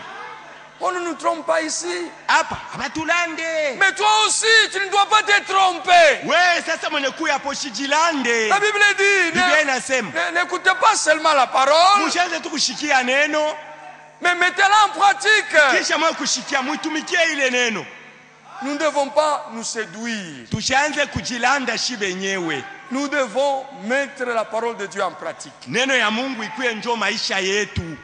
Si tu n'es pas né de nouveau, Kama yazaliwa mara ya cela pili, ne veut pas dire que tu ne peux pas naître de nouveau. haina kusema we hautazaliwa mara ya pili. No. Hapana, hauwezi. Hapana. Si tu vois, tu vois que tu es la même personne. Kama unaona sasa uko kule mtu wa zamani, La même personne qui était venue le premier jour. ule mtu alikuwa kashiku ya kwanza ungali paka vile, Tu n'as pas changé. au kubadilika. Toutes ces années-ci, Hii miaka yote tous inapita, ces temps-ci, tu es membre de l'église. hii wakati yote inapita mpaka memba wa kanisa. Frère Branham est un vrai serviteur de Dieu. Bwana alikuwa kweli mtumishi wa Il Mungu. dit que les gens aiment s'adhérer aux églises. Hata bantu wanapenda tu kuingia labo mukanisa. Nous ne voulons pas nous ne voulons pas adhérer à l'église. Atupende tukuye tu ba mukanisa. Nous voulons expérimenter le salut. Tunapenda njo kuonja Nous wokovu. voulons expérimenter la nouvelle naissance. Tunapenda njo kuonja kuzaliwa mara ya pili. Toi-même, tu vas voir que We moyo unaona ce sema que tu étais, kile ce n'est ulikuyaka pas ce que tu es. njo aina kile wiko hapa Même les sasa. gens qui t'ont connu, Hata bale bakufanyaka ils peuvent zamani témoigner. banaanza na Il y a kushuhudia un changement total kweli, kuna kwa kubadilika dans la vie de kukubwa cet homme. mu maisha ya huyu mtu. Parfois, quand on est serviteur de Dieu, Mingi wakati tuko batumishi ya Mungu, on voit les enfants de Dieu venir à l'église. unaona batoto ya Mungu wanakiwa kanisa, On peut voir unaweza sasa kuona comment les autres évoluent bien. vile hapa beko naendelea Et mzuri, les autres, c'est comme cela. bale bengine baendeleye Ils sont comme ils étaient venus. bana bakia paka vile balikuyaka. Dieu envoie ses serviteurs Mungu anatuma batumishi avec yake différents titres de prédication. na vichwa mahubiri vya Si tu kuachana. n'as pas compris ce que Pasteur Kaka prêchait, Kama wewe haukuelewa kile pastori kakalihubiri, tu comprendras par un autre prédicateur. utaelewa kwa njia ya mhubiri Si tu mwingine. n'as pas compris ce que le pasteur Kazadi a prêché, Kama haukuelewa kile pastori tu kakalihubiri, pourras comprendre par un autre prédicateur. utakielewa kwa njia ya mhubiri mwingine Mais c'est atakayohubiri. dangereux. Sasa iko ya C'est tous hatari. les hommes qui passent ici Kama watumishi wote Mungu leo wanapita. avec la même parole de Dieu, Leo unahubiri neno moya moya ya Mungu. présentée de différentes manières. Leo unaonyesha manamna ya Mais toi, tu kuachana. restes la même personne. Wewe ubadilike Alors, il y leo. a quelque chose qui ne va pas. Pale ni kitu akiendeke na wewe. Voyez, Munaona? dans le livre d'Ésaïe, bon, terminons d'abord ici. Tumalizie mbele hapa. Ici, on nous dit Hapa banatuambia que si quelqu'un est en Christ, kama utako ndani ya Kristo, il est une nouvelle yeye création. ni kiumbe kipya. Les choses anciennes sont passées. Vitu ya zamani vyote vimekwisha. Voici, toutes choses sont devenues Ona nouvelles. sasa vitu vyote vinakuwa vipya. Et tout cela vient de Dieu, Ile yote inatokea kwa qui nous Mungu. a réconciliés avec lui Ule alitupatanisha naye par Christ, kwa njia ya Kristo. qui nous a donné le ministère de la réconciliation. Alitupatia huduma ya upatanisho. Amen. Amina. Maintenant, dans le livre d'Ésaïe, Sasa mkitabu ya Isaya, Ésaïe 51, Isaya 51, écoutez attentivement la parole de Dieu. mfuate na utaratibu yote neno ya Mungu. Ésaïe Isaya 51, 51, verset 6. mstari yake ya 6. Ici, nous lisons ceci. Hapa tu kunasoma hivi: Levez les cieux vers le ciel inueni macho yenu kumbingu et regardez en bas sur la na terre. mwangalie tena hapa pa dunia hapa chini. On nous demande de regarder vers le ciel Bana sasa tulamushe macho tuangalie kumbingu, et de regarder en bas sur la kisha terre. tuangalie hapa chini pa dunia. Car les cieux s'évanouiront comme une fumée. Sababu mambingu itapoteana sa vile moshi. Ah. La terre tombera en lambeaux comme un vêtement. Sasa dunia nayo itapasuka pasuka mapacho sawa vile nguo. Pas seulement le ciel, Haina tu mbingu, pas seulement la haina terre, tu dunia, mais aussi ses habitants vile vile bakaji ya dunia périront comme des mouches. batakufa sawa vile inzi. Est-ce que vous suivez cela? Mungu nafuata hii mambo. Alors Dieu dit, Sasa Mungu anasema hivi, mais mon salut lakini wokovu yangu durera éternellement. itadumu milele, Et ma justice na uwaki yangu mi Mungu n'aura point de fin. haitakuwaka na mwisho. Dieu Mungu nous accorde ewe natupatia un salut éternel. wokovu ya milele. Dieu ne peut pas te sauver aujourd'hui Mungu hawezi kukokoa leo pour te perdre jua demain. kupoteze kesho. Non, ce n'est pas Dieu. Mungu afanyake vya vile. Si Dieu te sauve aujourd'hui, Kama Mungu anakokoa leo, c'est pour le temps ni wakati kuna kuya huko mwenye kuokolewa, et pour toute tena l'éternité. na mumilele huko paka mwenye kuokolewa. Aujourd'hui, Leo hii nous nous voyons ici sur cette terre. tuko najiona hapa pa dunia, Nous sommes les enfants de Dieu. tuko batoto ya Mungu. Et même dans l'éternité, Hata mule nous mumilele nous reverrons. tutaonanaka tena. Ça, c'était le frère Jaune. Huyu ni ndugu John, alikuwa ka ndugu John pa dunia. Ça, Huyu c'était le frère Kapande. alikuwa hapa dunia ni ndugu Kapane, ndio jina Nous yake. voici de ce côté-ci. Tunakuya tena na huku kumbingu tuko paka. Le salut est éternel. Wokovu ni ya milele. Ce n'est pas pour un temps. Haina kujua wakati moya Tu mfupi. es un frère pour quelque temps. Uko ndugu jua wakati Tu moya es hivi. une sœur pour quelque Uko temps. sasa jua wakati moya hivi. Et après, Kisha tu rétrogrades. unarudia lwako, unaanza kuishi Tu sawa rentres dans le mudunia. monde. Unakuwa sawa mudunia. La Bible dit, Biblia inasema dans Hébreux chapitre 10, Waebrania 10, nous ne sommes pas de ceux-là qui se retirent, hatuna muhesabu ya wale beko na jitosha, mais de ceux qui croient lakini tuko muhesabu ya pour wale le beko kuamini. salut de notre Juu ya âme. wokovu ya manafsi yetu. Ce salut Hiyo wokovu est éternel. iko ya milele. Quand vous lisez Hébreux chapitre 9, Ukisoma Waebrania sura ya 9 verset 27, mstari wa 27 on nous dit, wanatuambia notre Seigneur Jésus-Christ, Bwana wetu Yesu Kristo il nous a rachetés aitukombola. avec, il nous a rachetés, lisons ça, verset 27. Tuisome mstari wa 27 pale. Non, ce n'est pas 27. Attendez.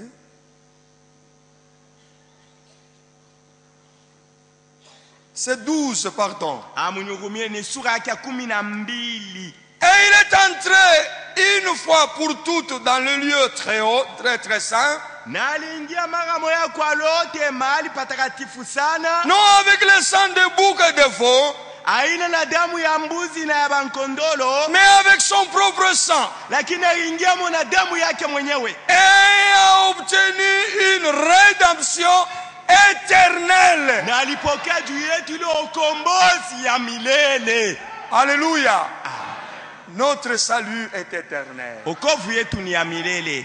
Le ciel Mbingu va s'évanouir. itapotea sa moshi, La terre tombera hii dunia itaanguka comme un lambeau. sa nguo inapasuka pasuka, Et ses habitants na wakaji wa dunia périront comme des mouches. batakufa sa vile mainzi.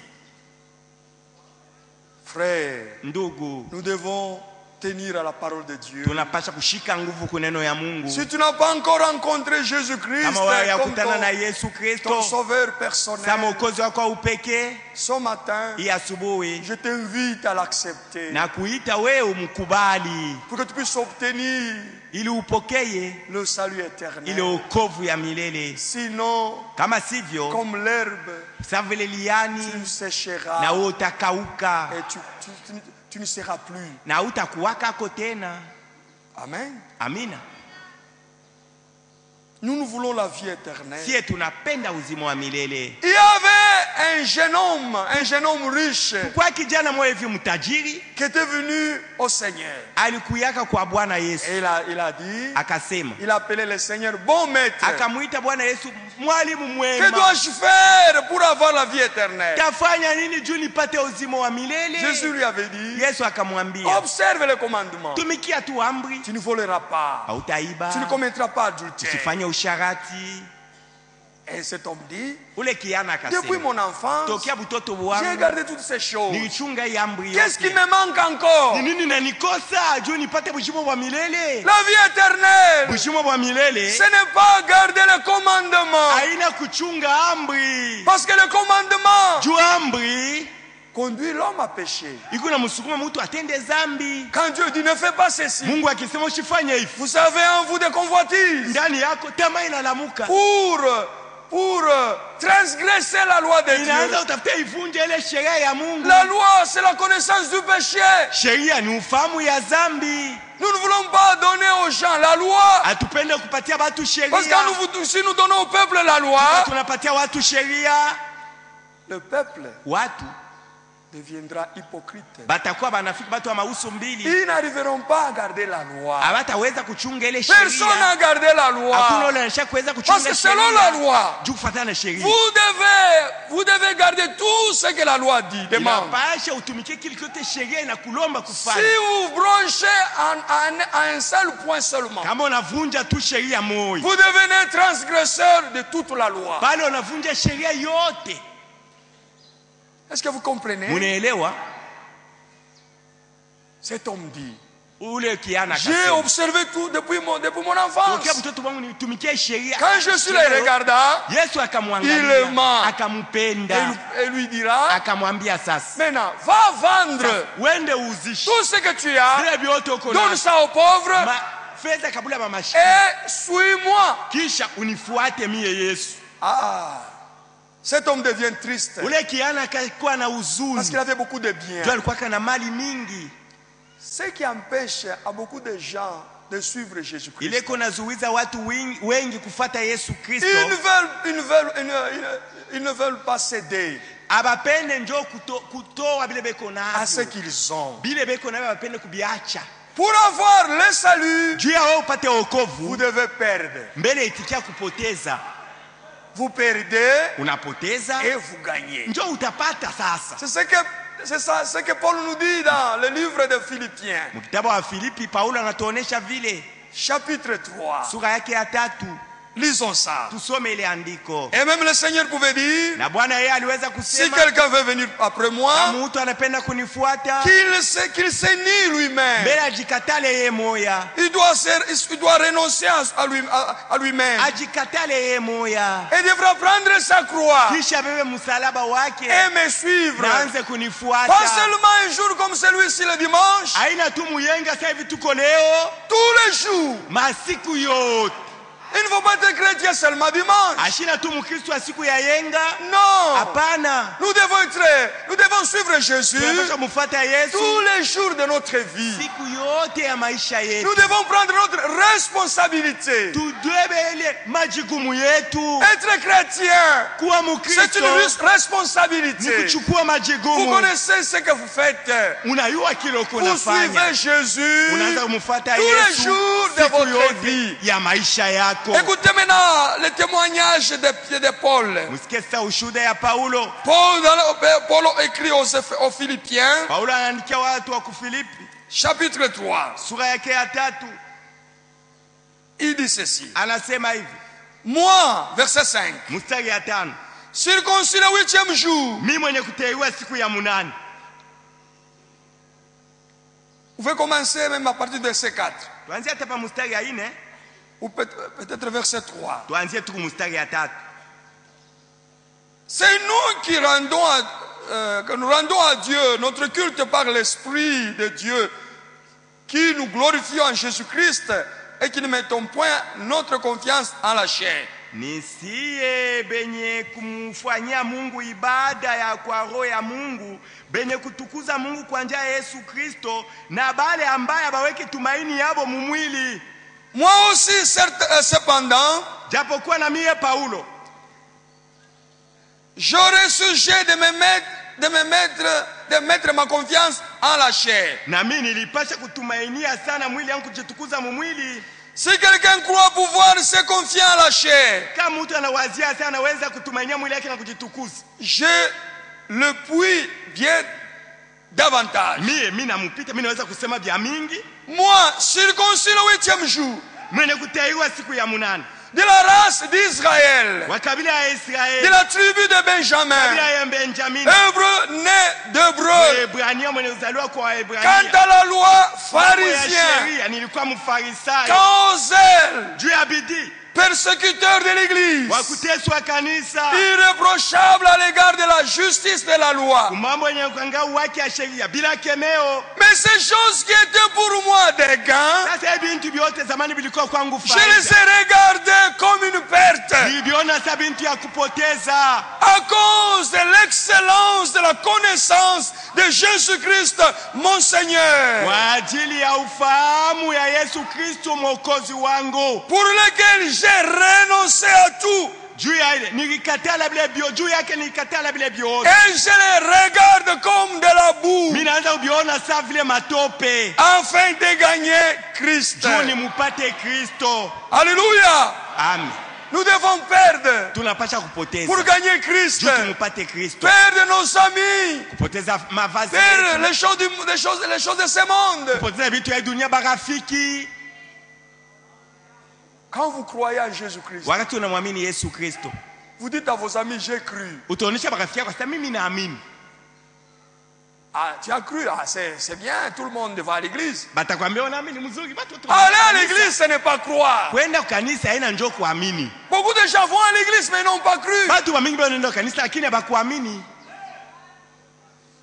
Mais si tu crois, Kama wewe unaamini, tu diras à tes amis, utaonesha barafiki yako, je ne veux plus marcher comme je ne veux plus faire les choses que nous faisions auparavant. sipendi tena kufanya vitu vile tukaanza kufanya mwe zamani. Non, mais dis, tout le monde va à l'église. Rafiki, si bantu wote wanaenda kwa kanisa. Toi, tu penses que tu es le seul qui va à l'église? Unawazia sasa wewe mwanjo utaenda sasa kukanisa?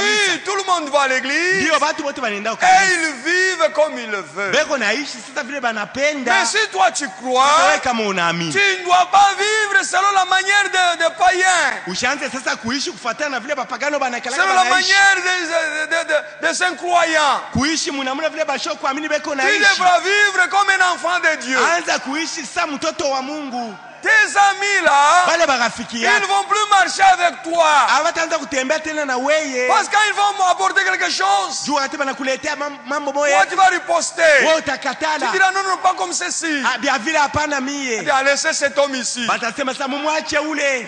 Il vient devenir pasteur. Anakuwa lwake pasteur.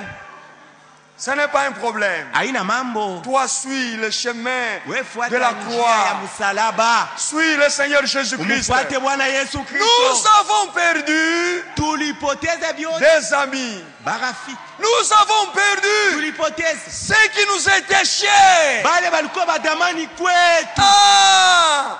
À cause de Christ. Juu ya Kristo. À cause de la parole de Juu ya Dieu. neno ya Nous Mungu. avons renoncé Tulikataa. à tout ce qui était contraire à la parole de Dieu. Yote ile ilianza kupinganisha neno C'est ya Mungu. c'est là où on peut voir Njoo pale banaweza si tu as kuona réellement cru, kama vya kweli si uliamini tu n'as pas cru. au kama ukuamini. Comment est-ce que tu peux dire que tu as cru? Je utasema uliamini. Mais tu continues toujours avec avec les gens là du monde. Unaendelea wale wafia ba mdunia zamani. Dis-moi, c'est lui avec qui tu marches. Angalia ule uko unatembea naye, uniambie ule uko unatembea naye. Je te dirai qui tu es. Takuonyesha kile wiko. Si tu marches avec le voleur, Kama unatembeaga na bamwizi. c'est-à-dire que tu es voleur Na wewe aussi. uko mwizi. Si tu marches avec les gens qui ne croient pas, Kama unatembeaga na bale basho kuamini. toi aussi tu n'es pas Na croyant. wewe hauna mwaminifu. Un enfant de Dieu, Mtoto wa Mungu. c'est lui-même. Ni yeye moyo. Il va se faire connaître Atafanya bamujue. que j'ai cru la parole de Dieu. Bajua sasa aliamini neno la J'ai Mungu. choisi de Nilichakula vivre kuishi selon la parole de Dieu. kufuatana vile neno la Mungu Et les inasema. autres là vont vous laisser. Bale marafiki wako ba zamani batakuacha. Paul avait perdu tout ce qu'il avait Paulo alipoteza vile vyote à alikuwa cause de nayo. à cause de Christ. Juu ya Kristo. Amen. Amina. Et les disciples avaient dit au Seigneur, Banafunzi walimuoneshaka Bwana. et Jésus a dit, Yesu akasema, voyez comment c'est difficile pour un homme riche d'entrer dans le royaume de Dieu. unaona mara ngapi ku ya nguvu sana kwa mtu mtajiri kuingia mfalme wa mbingu? Il n'est pas facile à un chameau Abina kwepesi kwa ngamia de passer sous les trous d'une aiguille apite muntundu ya shindano. que d'un homme riche d'être sauvé. Anasema inawezekana, lakini mtajiri biko nguvu sana kwa yeye kuokolewa. Comme un chameau ne peut pas passer sur eux, Paka vile ngamia atashinda kupita muntundu ya shindano. alors les disciples ont dit, Sasa banafunzi alors qui peut être sauvé? sasa ni nani anaweza kuokolewa? Parce que les gens pensent que Juu bantu wanawazia quand tu es sema pauvre, wakati uko mashikini, automatiquement tu es sauvé. vile tuko mashikini unaokolewa. Non, ce n'est pas ça. Haina vile. Heureux les pauvres en esprit, Hey, ba mashikini muroho. parce que le royaume de Dieu est à eux. Juu ufalme wa Mungu ni yabo. Non, ce n'est pas ça. Haina mumashikini bwa mumwili hivi, hapana. Voulez-vous une écriture? Munatafuta andiko juu ya C'est hili. dans Jacques. Ni mu Yakobo. Dieu Mungu nous a appelés, peut-être nous étions pauvres, aituta zingine tulikuwa ba mashikini. mais nous sommes riches quant à la foi. Mu mambo ya imani tuko batajiri. C'est-à-dire, si tu es pauvre, Kama uko mashikini, quand tu crois réellement, kama unaamini bia tu kweli, deviens riche. unakuwa mtajiri. Tu deviens riche. Unakuwa mtajiri. Tu deviens riche. Pale unakuwa mtajiri. C'est Jacques chapitre 2. Yakobo sura yake ya pili. Oh, bien-aimés frères, O bapendwa ndogo, que Dieu nous soit miséricordieux. Mungu atufanyie kwa rehema. Nous lisons ceci. Tunasoma hivi. Jacques chapitre 2, Yakobo sura yake ya pili, verset 5. mstari yake ya 5. Écoutez mes frères bien-aimés, Bapendwa yangu munisikie. Dieu n'a-t-il pas choisi les pauvres aux yeux du monde Mungu ashikuchakula ba maskini kumacho ya dunia pour qu'ils soient riches en la foi juba kuwe batajiri muimani et héritier du royaume qu'il a promis à ceux qui l'aiment. na wariti wa ufalme ila ilake kubale banamupenda. Voyez. Munaona? Et vous avilissez les pauvres. Na mweye munazarau ba mashikini. N'est-ce pas les riches qui vous oppriment Aina batajiri njo bako na miteswa. et qui vous traînent devant les tribunaux? Na bako na mipeleka mbele ya matribunal kukusamba. N'est-ce pas eux qui outragent les beaux noms que vous portez? Aina bo batajiri bale njo bako na chambule ile jina mzuri mkuna beba. Voyez, Munaona? nous devons croire Tunapasha njo kuamini pour le salut de nos âmes. juu ya wokovu ya manafsi yetu. Alors les disciples ont dit, Sasa banafunzi mais bakasema, qui peut être sauvé? sisi nani anaweza kuokolewa? Le Seigneur dit que Bwana akasema, ce qui est impossible aux hommes ili haiwezekane kwa watu, est possible à Dieu. inawezekana kwa Mungu. Dieu sauve les pauvres. Mungu yuko naokoa ba maskini, Dieu sauve anaokoa les riches. na batajiri. Amen. Amina.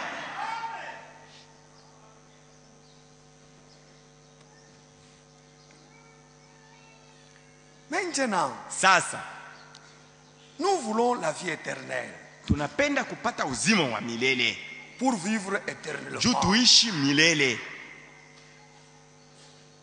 Si tu n'as pas la vie éternelle, Kama una na uzima wa tu milele, ne vivras pas éternellement. hautaishi vile vile milele.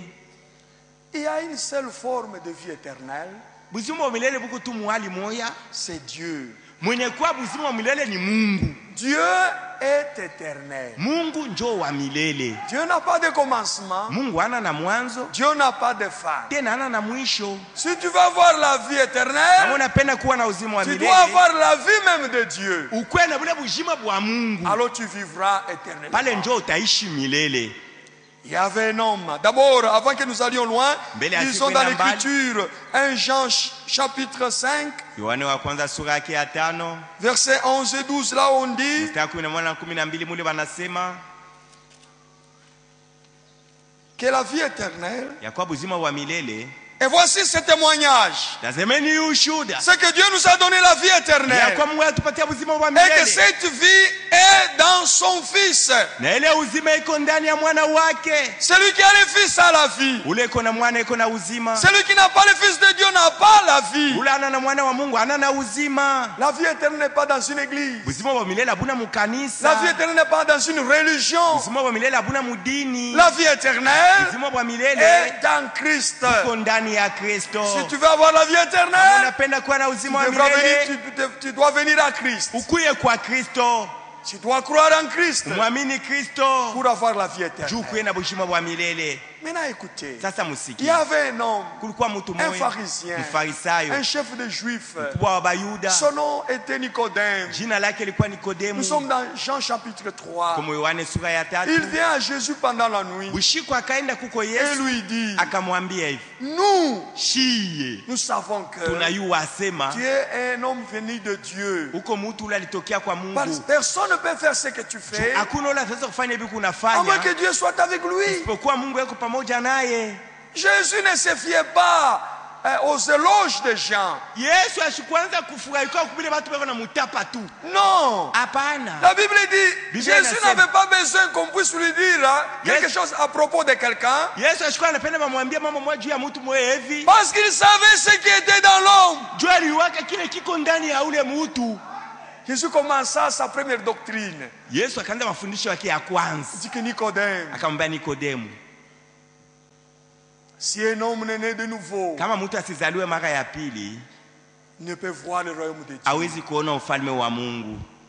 Même ce matin, c'est le même message. Hata ya asubuhi ni ujumbe mmoja Si un tunamiletea. homme n'est pas né de nouveau, Kama mtu asizaliwe mara ya il ne peut pili pas voir le royaume de Dieu. hawezi kuona ufalme wa Mungu.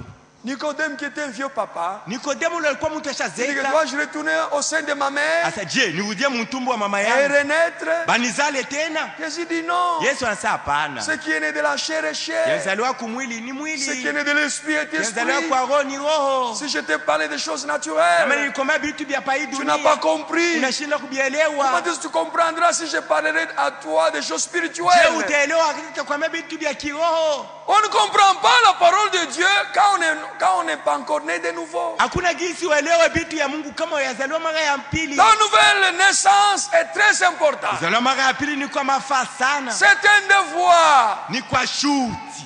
Nous devons. Tunapashwa. Vous devez. Munapashwa. Tout le monde. Batu bote. Naître de nouveau. Anapasha zaliwa mara ya pili. Amen. Amina. Maintenant Jésus lui dit. Sasa Yesu Nous akamwambia. sommes au verset 14. Mstari wa 14. Comme Moïse éleva le serpent d'airain, Paka vile Musa alinua nyoka wa shaba.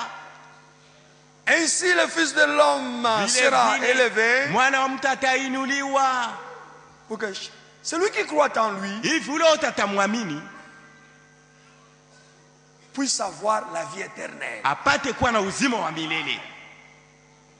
Maintenant écoutez, Sasa musiki. qu'est-ce qu'il y a eu pour que Moïse puisse élever le serpent d'airain? Ni mambo kanilifanyika juu Musa afike inua yule nyoka wa shaba. Nous sommes dans le Nombre chapitre 21. Hesabu sura 21.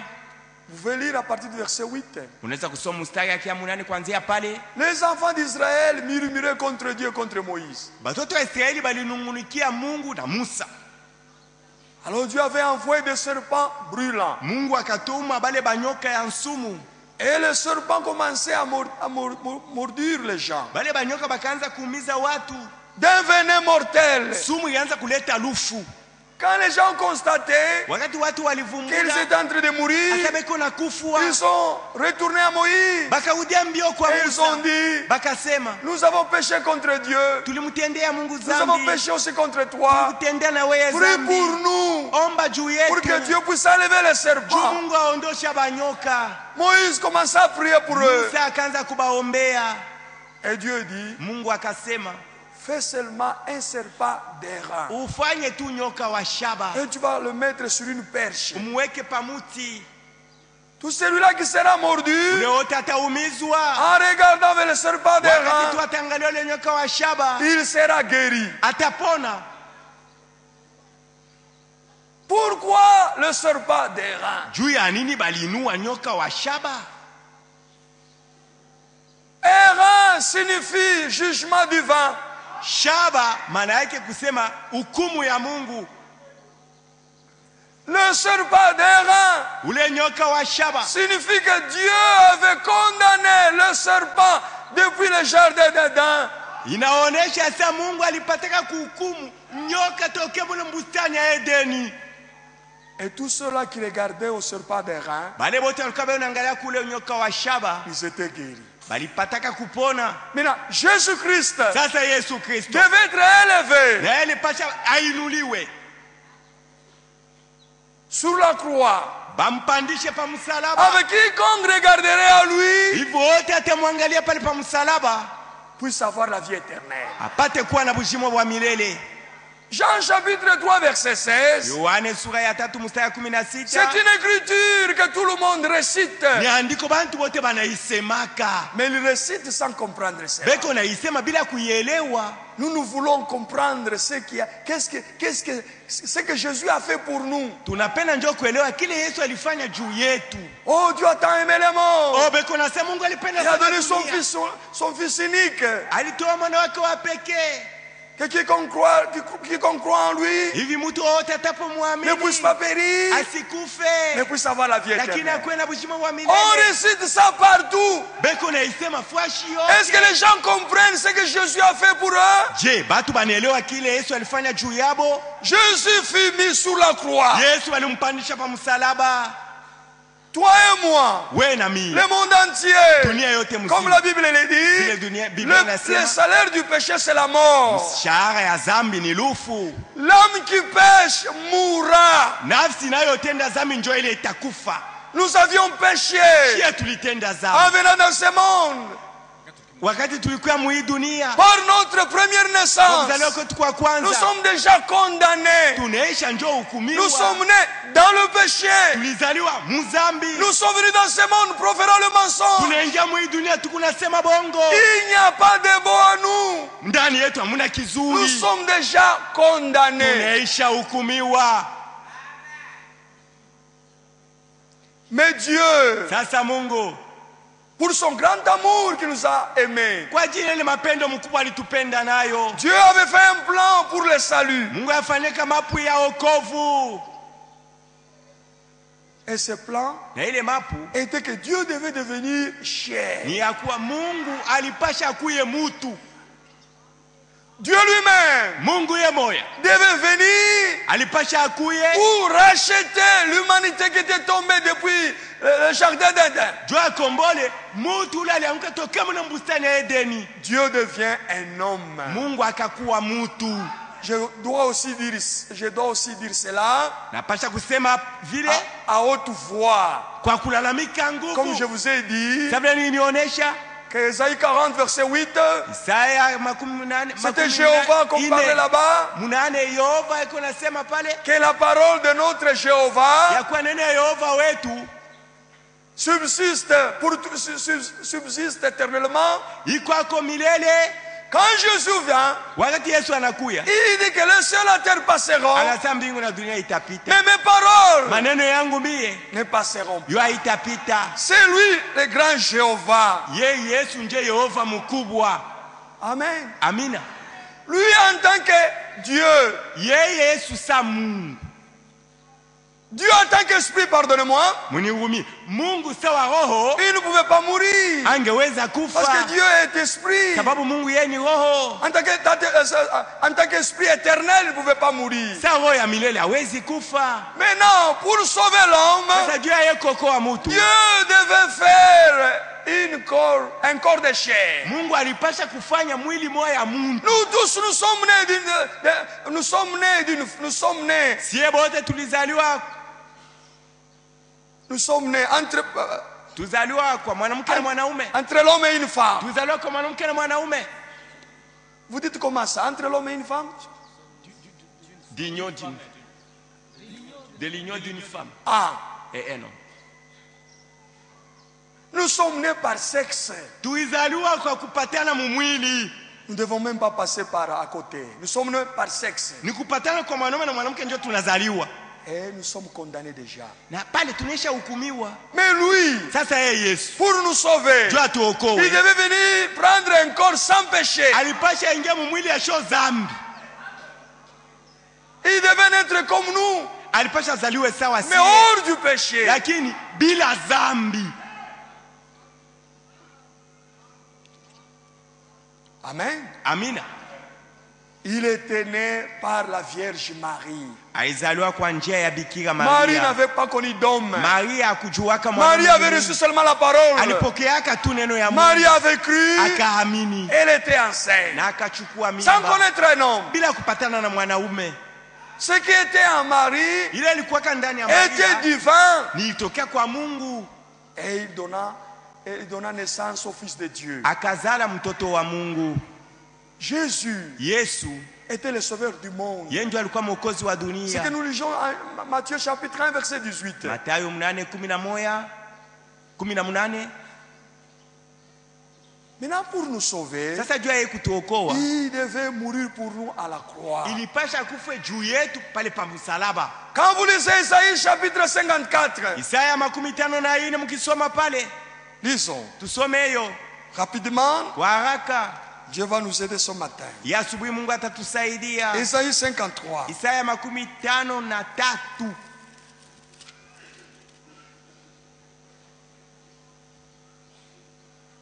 À partir du verset 3 jusqu'au verset 5.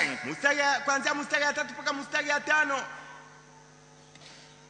Méprisé et abandonné des hommes, Mwenye kudharauliwa na kuachiliwa na watu, homme de douleur mtu wa maumivu, et habitué à la mwenye souffrance, kusogelea mateso, semblable à celui dont on détourne le visage. mwenye ufanano ule ukianga yote mwangalia mara ya pili. Nous l'avons dédaigné. Tulimdharau Nous n'avons fait de lui aucun cas. na hatukumshituka hata. Cependant, ce sont nos souffrances qu'il a portées. Japo ni mateso yetu alichukua, C'est de nos douleurs qu'il s'est chargé. ajitwika maumivu Et yetu. nous l'avons considéré comme puni, Tulimuona sasa mwenye kuapizwa, frappé de Dieu, mwenye kupigwa na Mungu, humilié. mwenye kufedhereshwa. Mais il s'était blessé. Il était blessé pour nos péchés, Aliumizwa kwa ajili ya madhambi yetu, brisé pour nos iniquités. kubulwa juu ya maovu Le yetu. châtiment qui nous donne la paix malipizi yenye tuletea était salama tombé sur lui. ilimwangukia C'est yeye. par ces meurtrissures que nous sommes guéris. Kwa vidonda vyake ambaye tunatunzwa. C'était juste une prophétie. Hii ilikuwa tu ni unabii, Mais cette prophétie lakini hii s'est unabii accomplie ilitimilika quand notre Seigneur, mu maisha ya Bwana wetu quand il fut pendu au bois. wakati walimsulubisha Au kwa bois du msalaba, Calvaire. msalaba ya Kalvario. Ce jour-là, sur le Ile calvaire, siku pale Kalvario tous nos péchés dhambi yetu étaient yote tombés sur lui. ilimwangukia yeye. Lui qui n'avait pas connu le péché, Yule hakujua il est dhambi, devenu péché. hayatendeka dhambi lakini anakuya dhambi. Le salaire du péché, c'est la mort. Mshahara ya dhambi ni lufu, Il devait mourir ilipasha akufe parce qu'il était devenu péché. juu alikuya dhambi. Écoutez bien, Sasa mes frères et wapendwa sœurs, ndugu dada, musikie, le péché est cruel. dhambi na uwaka, Le péché est mauvais. dhambi iko mubaya. Quand vous péchez, Wakati vous unatenda pensez dhambi que c'est bien. unawaza sana ni mzuri, Mais vous devez connaître juu asema que le châtiment du malipizi péché ya ile dhambi est très très sévère. iko kali kabisa.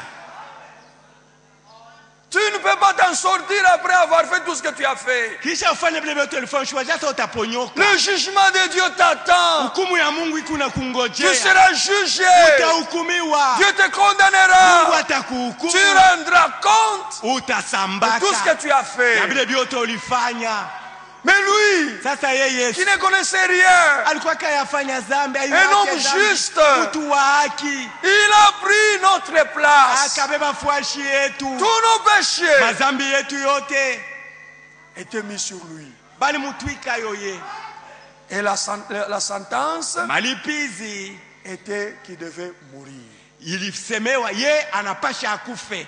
Voyez d'abord comment Jésus mourut sur la croix. Mwone gisi gani Yesu alikufa mbele pa msalaba. On nous dit vers 15 heures. Masaa ya 15 heures Le soleil brûlait dans son éclat. jua ilikuwa inaangazia nguvu kabisa, Il y eut des ténèbres sur toute la terre. lakini pa dunia pakakuwa giza kabisa. Est-ce que Jésus était mort pour le soleil? Je, Yesu alikufa juu ya jua? La Bible dit quand Jésus se mourait, la terre trembla. Biblia inasema wakati Yesu alianza kufa dunia ilitetemeka, Les rochers se fendirent. miamba ilipasuka. Est-ce que Jésus était mort pour les rochers? Je, Yesu alikufa juu ya miamba? Non. Hapana. La nature fut ébranlée devant la mort du Fils de Dieu. Maumbile ilitetemeka mbele ya harufu ya mwana wa Mungu. Mais Jésus n'était pas mort pour la nature. Yesu asikufia ile maumbile bila aliumbaka. Il était mort pour les pécheurs. Alikufa juu ya watu watenda dhambi. Mais si la nature ne pouvait pas supporter Kama umbile ilishinda kuvumilia la mort de son créateur, lufu ya mumbaji qu'en wake, est-il de toi et moi? je itakuwa juu ya Quand kona nous yangu? sommes confrontés devant la mort de Jésus, Wakati unafika mbele ya lufu ya Yesu, la mort de Jésus lufu ya Yesu n'était pas en vain. haikukuwa lufu lwa bule. La mort de Jésus Lufu lwa Yesu était capitale. lulikuwa lwa mafasa. La mort de Lufu Jésus lwa Yesu était importante lulikuwa lwa mafasa pour sana l'humanité déchue. juu ya watu wale waliamka mzambi. Maintenant, quelle est la réaction de l'humanité? Sasa watu weko nafanya je mbele ya ile lufu? Jésus est dépeint devant nous, Yesu balimweka mbele yetu mwenye crucifié. kusulubishwa. Quand Pilate demanda Wakati Pilato aliuliza entre Barabbas kati ya Baraba et ce Jésus, na huyu Yesu, qui voulez-vous que je puisse vous le relâcher? munapenda nimiachiepo nani? Les gens ont dit Watu Barabbas, wakalalamika Baraba, Barabbas. Baraba. Et il a demandé, Akauliza, que dois-je faire avec ce Jésus qu'on appelle Christ? huyu Yesu anaitwa Kristo, nifanye naye nini? Quel mal a-t-il fait? Bubaya gani alifanya? Ils se sont criés seulement qu'il soit crucifié. Wanalalamika asulubishwe Qu'il tu, soit crucifié. asulubishwe tu. La femme de Pilate Mke wa Pilato avait beaucoup souffert pendant la nuit. mubushiku alihangaika sana, Et elle envoie quelqu'un à son mari. akatuma habari bali bamuoneshe bwana yake. Mais rien à faire avec cet homme juste. Ushikwe na mambo mumambo huyu mtu wa haki. J'ai beaucoup souffert pendant la nuit. Bushiku militeswa sana. Alors Pilate a dit, Pilato sasa akasema, bon, amène-moi de l'eau. muleteko mai. Le sang de Jésus damu ya Yesu est sur nos mains. iko mu mikono yetu. Tu ne peux pas t'en sortir. Hautaponyoka. La seule chose à faire, Kitu chawe c'est de kufanya l'accepter. umuichikie tu. C'est de l'accepter. Umuichikie. C'est laver le main. Kunawa mai kumikono. Ce n'est pas terminer le problème. Haina njoo kuisha mambo. C'est son nos péchés Mazambi qui yetu l'ont tué. ilimuua. Il mourut de chagrin. Alikufa na uchungu. Un homme habitué à la Mtu souffrance. mwenye kuzobelea mateso. La mort de Jésus Lufu lwa Yesu était pénible. lulikuwa lwa magumu La mort kabisa. de Jésus Lufu lwa Yesu n'était pas facile. alikuwa lwateketeka. Quand il avait eu soif, Wakati alishikia kiu ya mai, il a dit, j'ai soif. anasema nashikia mwa mai, Au lieu de lui donner de l'eau, bali wamuletea mai on lui ya a donné du vinaigre. banamuletea siki. Il avait beaucoup souffert. Aliteswa sana, On lui a donné la croix à transporter. banamutwika msalaba aibebe, Il alla, il tomba. anaenda anaanguka nayo, Il alla, il tomba. anaenda anaanguka. On lui avait mis une couronne de pile sur sa tête. Banaweka taji ya miba banaingisha mkichwa yake, Il sentait les douleurs. alianza kushikia maumivu. Il fut cloué sur la croix. Bali mupopelea misumari pa Il msalaba, fut suspendu entre la terre, entre le ciel et la terre. banamshomisha kati ya mbingu na dunia. Tout son poids était dans les clous. Kilo yake yote inashimamia mwile misumari. Je vous dis, c'était terrible. Vile niosha ilikuwa ya hatari. Il a senti comment le péché est mauvais. Alishikia vile zambi ko Parce que mubaya. quand il priait dans le champ de Gethsemane, Wakati alikuwa anaomba mule mbustani ya il a Getsemane, dit, Père, asema Baba, si c'est ta volonté kama ni mapenzi que yako, cette coupe hii kikombe puisse, si c'est ta volonté que je ne bois pas cette coupe, kama ni mapenzi yako, peleka mbali na mie hiki kikombe nishikikunywe, mais que ta volonté soit faite. lakini muyote mapenzi La yako volonté ifanyike. de Dieu Mapenzi ya Mungu était qu'il devait boire. ni yeye Yesu akunywe ile C'est là où il y kikombe. avait tout le péché du monde. Mkikombe mlikuwa zambi yote ya C'est dunia. là où il y avait tes péchés. Mazambi yako ilikuwa C'est là où il y avait mes péchés. mazambi yangu ilikuwa Mungu. Et quand il a bu, Wakati alikikunywa il est devenu péché. anakuya zambi, Non pas pécheur, haina mtenda zambi, mais péché. anakuya zambi. Le Dieu saint qui habitait en lui Ule Mungu mtakatifu alikuwa anaikala ndani l'avait yake, abandonné. ilipasha muache, Et il s'écria, akalalamika, Eloi, Eloi, Eloi Eloi lama sabachthani. lama sabaktani. Et les gens disent, voyons si Élie va venir le sauver. Wale walikuwa pale wanasema tuache tuone kama Elia atakuwa Et il s'est kumsaidia. moqué de lui. Wanaanza Toi kumchekelea, qui sauvais les autres, wewe ulikuwa unaokoa wengine, sauve-toi, jiokoe, alors nous allons croire. pale ndio tutaamini. Il pouvait se sauver. Kweli angeweza kujiokoa S'il s'était sauvé lui-même, kama pale alijiokoa, alors nous ne devons pas être sauvés. si hatukupashe kuokolewa. Il accepta de mourir. Akaitikia kufa. Maintenant, mon frère et ma soeur, Sasa ndugu yangu na dada quand tu yangu, regardes la scène, ukiona ile mambo inaanza kufanyika pale, chaque fois qu'on prêche l'évangile du salut, kila mara tuko nahubiri injili ya wokovu, la scène de la mort de Jésus ile mambo ya lufu ya Yesu est présentée devant nous. banatuonesha yo kumbele Quand yetu. tu vois, Wakati quand unaiona tu regardes, unaiangalia, ton cœur moyo wako devra être touché. inapasha iguswe, Tu devras avoir en toi ndani yako inapasha un kushikia sentiment de culpabilité. nia ya kusema njo mkosefu, Ah, I am guilty, je suis coupable. mi njo mkosefu, Je suis coupable. mi njo Parce que mkosefu, c'est moi qui ai péché. juu mi njo nilitenda Lui zambi, n'a rien ye fait. Yesu akufanya zambi. Et quand tu reçois en toi ce sentiment de Wakati unasikia ile culpabilité, nia ya bukosefu, cela va te conduire à la mort. njo itakuongoza kulufu, Et une nouvelle vie maisha mapya sasa va se manifester en njo toi. itaonekana sasa ndani C'est yako, ça la nouvelle naissance. njo kuzaliwa mara ya pili. Chacun de nous Kila mmoja wetu devra croire de cette manière-là. anapasha kuamini mwile namna Jésus crucifié. Yesu mwenye kusulubishwa, Pas un autre Jésus. hapana Yesu Il y a mwingine. beaucoup de Jésus. Ba Yesu beko ba mingi, Mais le Jésus sasa huyu crucifié Yesu mwenye kusulubishwa Amen. Amina. Vous devez croire en lui Umwamini pour le yeye. salut de votre âme, Juu ya wokovu ya nafsi pour que vous yako. puissiez avoir la vie Juu éternelle. upate kuwa na uzima wa milele. C'est qu'on récite Jean 3,16. Ile bantu wanasema Yohane 3:16. Dieu a aimé le monde. Mungu alipenda sana Il a donné dunia. son fils son unique. Aitoa mwanake wa Les gens pekee. prennent ça comme blague. Watu wanaanza kufanya mizaa. Ils prennent ça comme c'est une récitation vaine. Mais si la scène Sasa mambo de yenyewe la mort de Jésus ya harufu ya est Yesu présentée devant eux, banakuonyesha mbele yao, là ça devient différent. pale binaachana na ile beko nasema. Il ne faut pas croire seulement un récit, Ushiamini tu bile une beko na récitation, kuhadithia, bile beko na mais kuonyesha. voyez ce qui s'est passé ces jours-là. Uone mambo ilifanyika ile siku. C'était pour toi. Ilikuwa juu yako. C'est toi qui devais Wewe mourir. ndio ulipashaka kufa.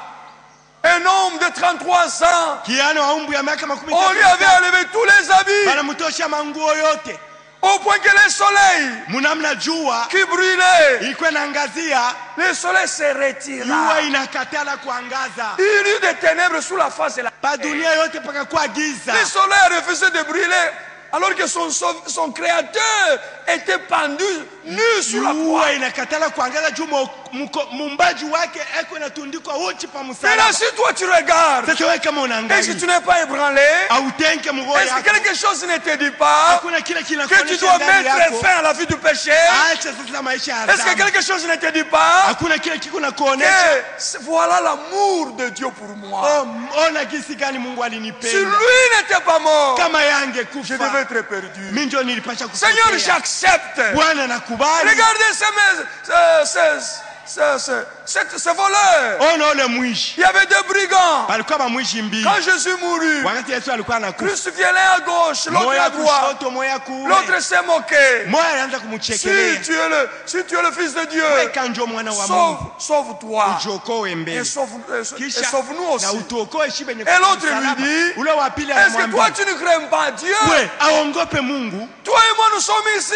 we na mimi tuko Parce hapa. que nous avons fait de mal, nous avons mal agi. Juu tuko batenda mabaya. Mais celui-ci, Sasa huyu Yesu il n'a rien fait. akufanya kibaya, Il lui regarda. akamwangalia. Seigneur, Bwana, souviens-toi de moi. unikumbuke Quand leo. tu viendras dans ton royaume, Wakati utakuweka mfalme yako. Jésus, Yesu, quand tu l'appelles, wakati unamwita il est là eko hapo immédiatement mpaka pale pour venir pour t'aider. juu akuya akusaidie. Il lui dit, Akamwambia ule je te mwishi, dis en vérité, kweli nakwambia, aujourd'hui, leo hii tu seras avec moi utakuya na au mimi paradis. muparadiso. Amen. Amina. Cet homme était sauvé. Ule mwishi aliokolewa. Mais que fais-tu ce matin? Sasa wewe busubuhi kunafanya Toi qui nini? n'as pas encore rencontré le Seigneur. Wewe unayakutanisha na Bwana Toi qui Yesu. n'as pas encore reçu Jésus-Christ. Wewe unayampokea Yesu Kristo Comme ton seul sauveur, ton seul Seigneur et sauveur. Mwokozi na Bwana wako wa upekee. Amen. Amina.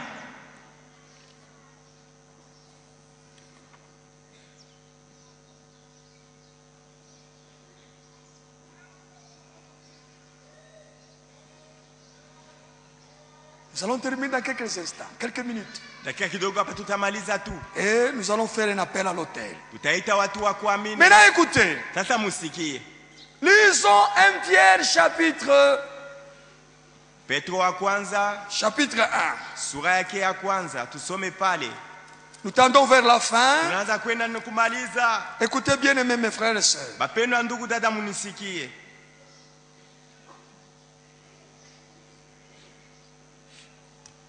Verset 23. Mstari ya 23.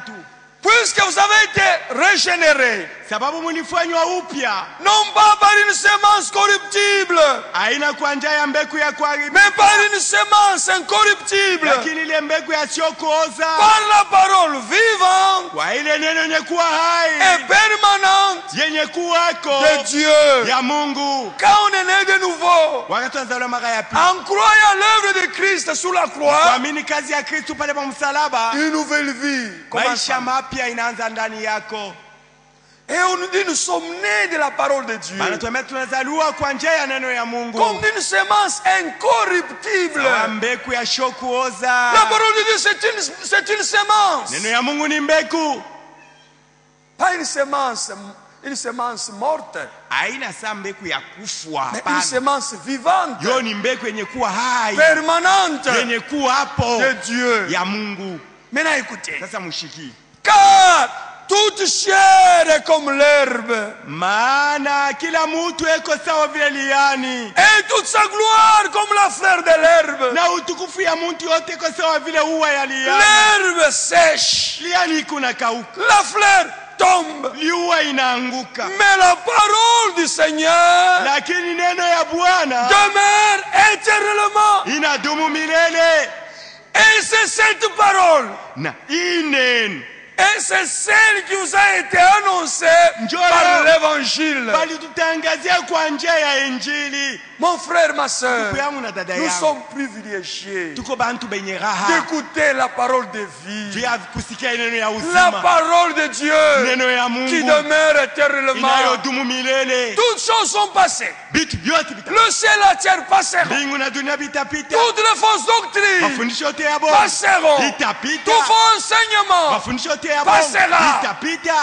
Mes paroles. Neno ya Yesu, Ah, mes paroles. maneno yangu Yesu, Non, mes paroles, moi, maneno Kaniki. yangu mie kaniki. Voilà.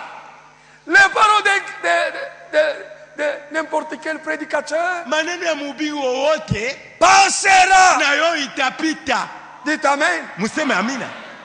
Est-ce que le prédicateur dit Amen ce côté-ci? Bahubiri na bobe kunasema amina kule. Que Dieu vous bénisse. Mungu amibariki.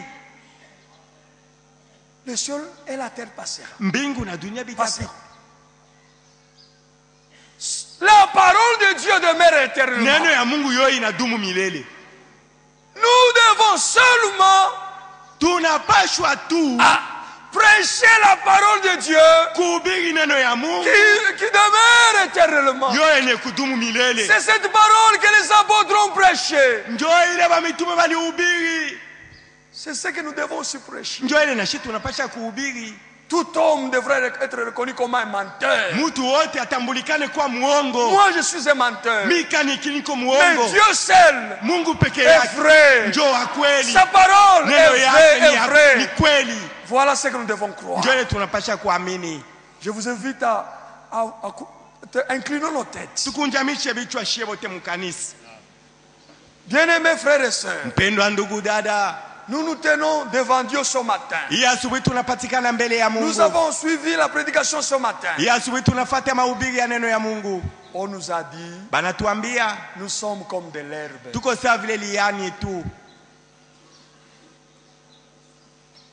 Est-ce que Je, il y a quelqu'un ce matin kuko mtu hii asubuhi qui a écouté la parole de Dieu, aliyesikia neno ya Mungu, dont le cœur Dieu a touché? ambaye moyo wake iliguswa, Il n'a pas encore reçu notre Seigneur Jésus-Christ comme son sauveur personnel. ye bado kupokea Bwana Yesu Kristo sa mwokozi wake wa Quelque chose te pekee. dit, Kitu mwe nakwambia sasa, c'est ton jour maintenant.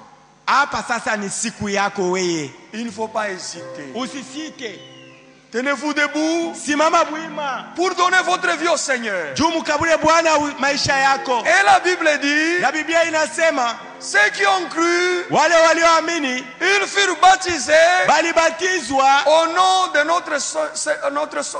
de au nom de Jésus-Christ. mujina la Yesu Kristo.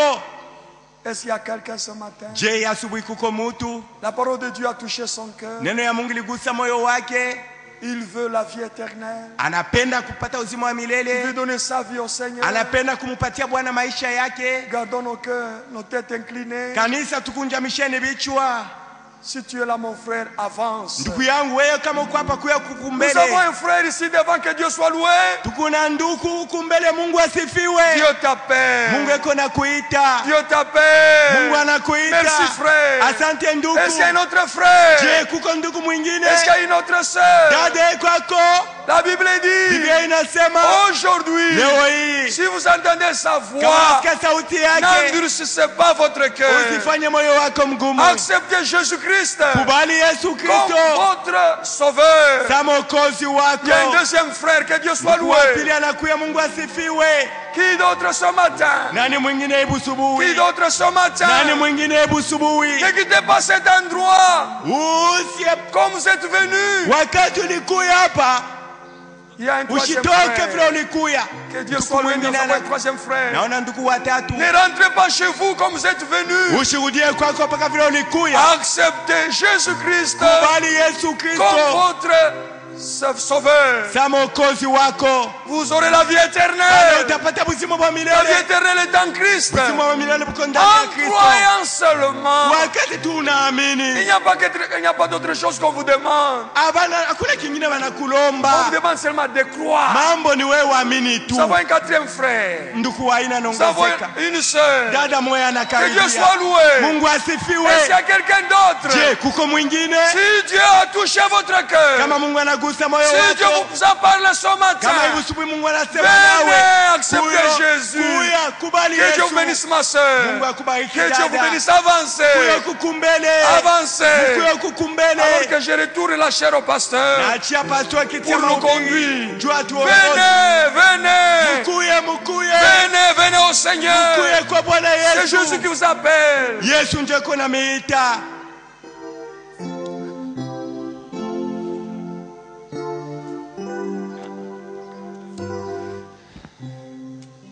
Tuko na wandugu 5 na badada bawili. Ni mavuno mnene. Si vous êtes quelque part, Kama uko fasi moja, même au balcon, ataka kule si la kubalko. parole de Dieu a touché votre cœur, Kama neno la Mungu ligusa moyo wako, n'hésitez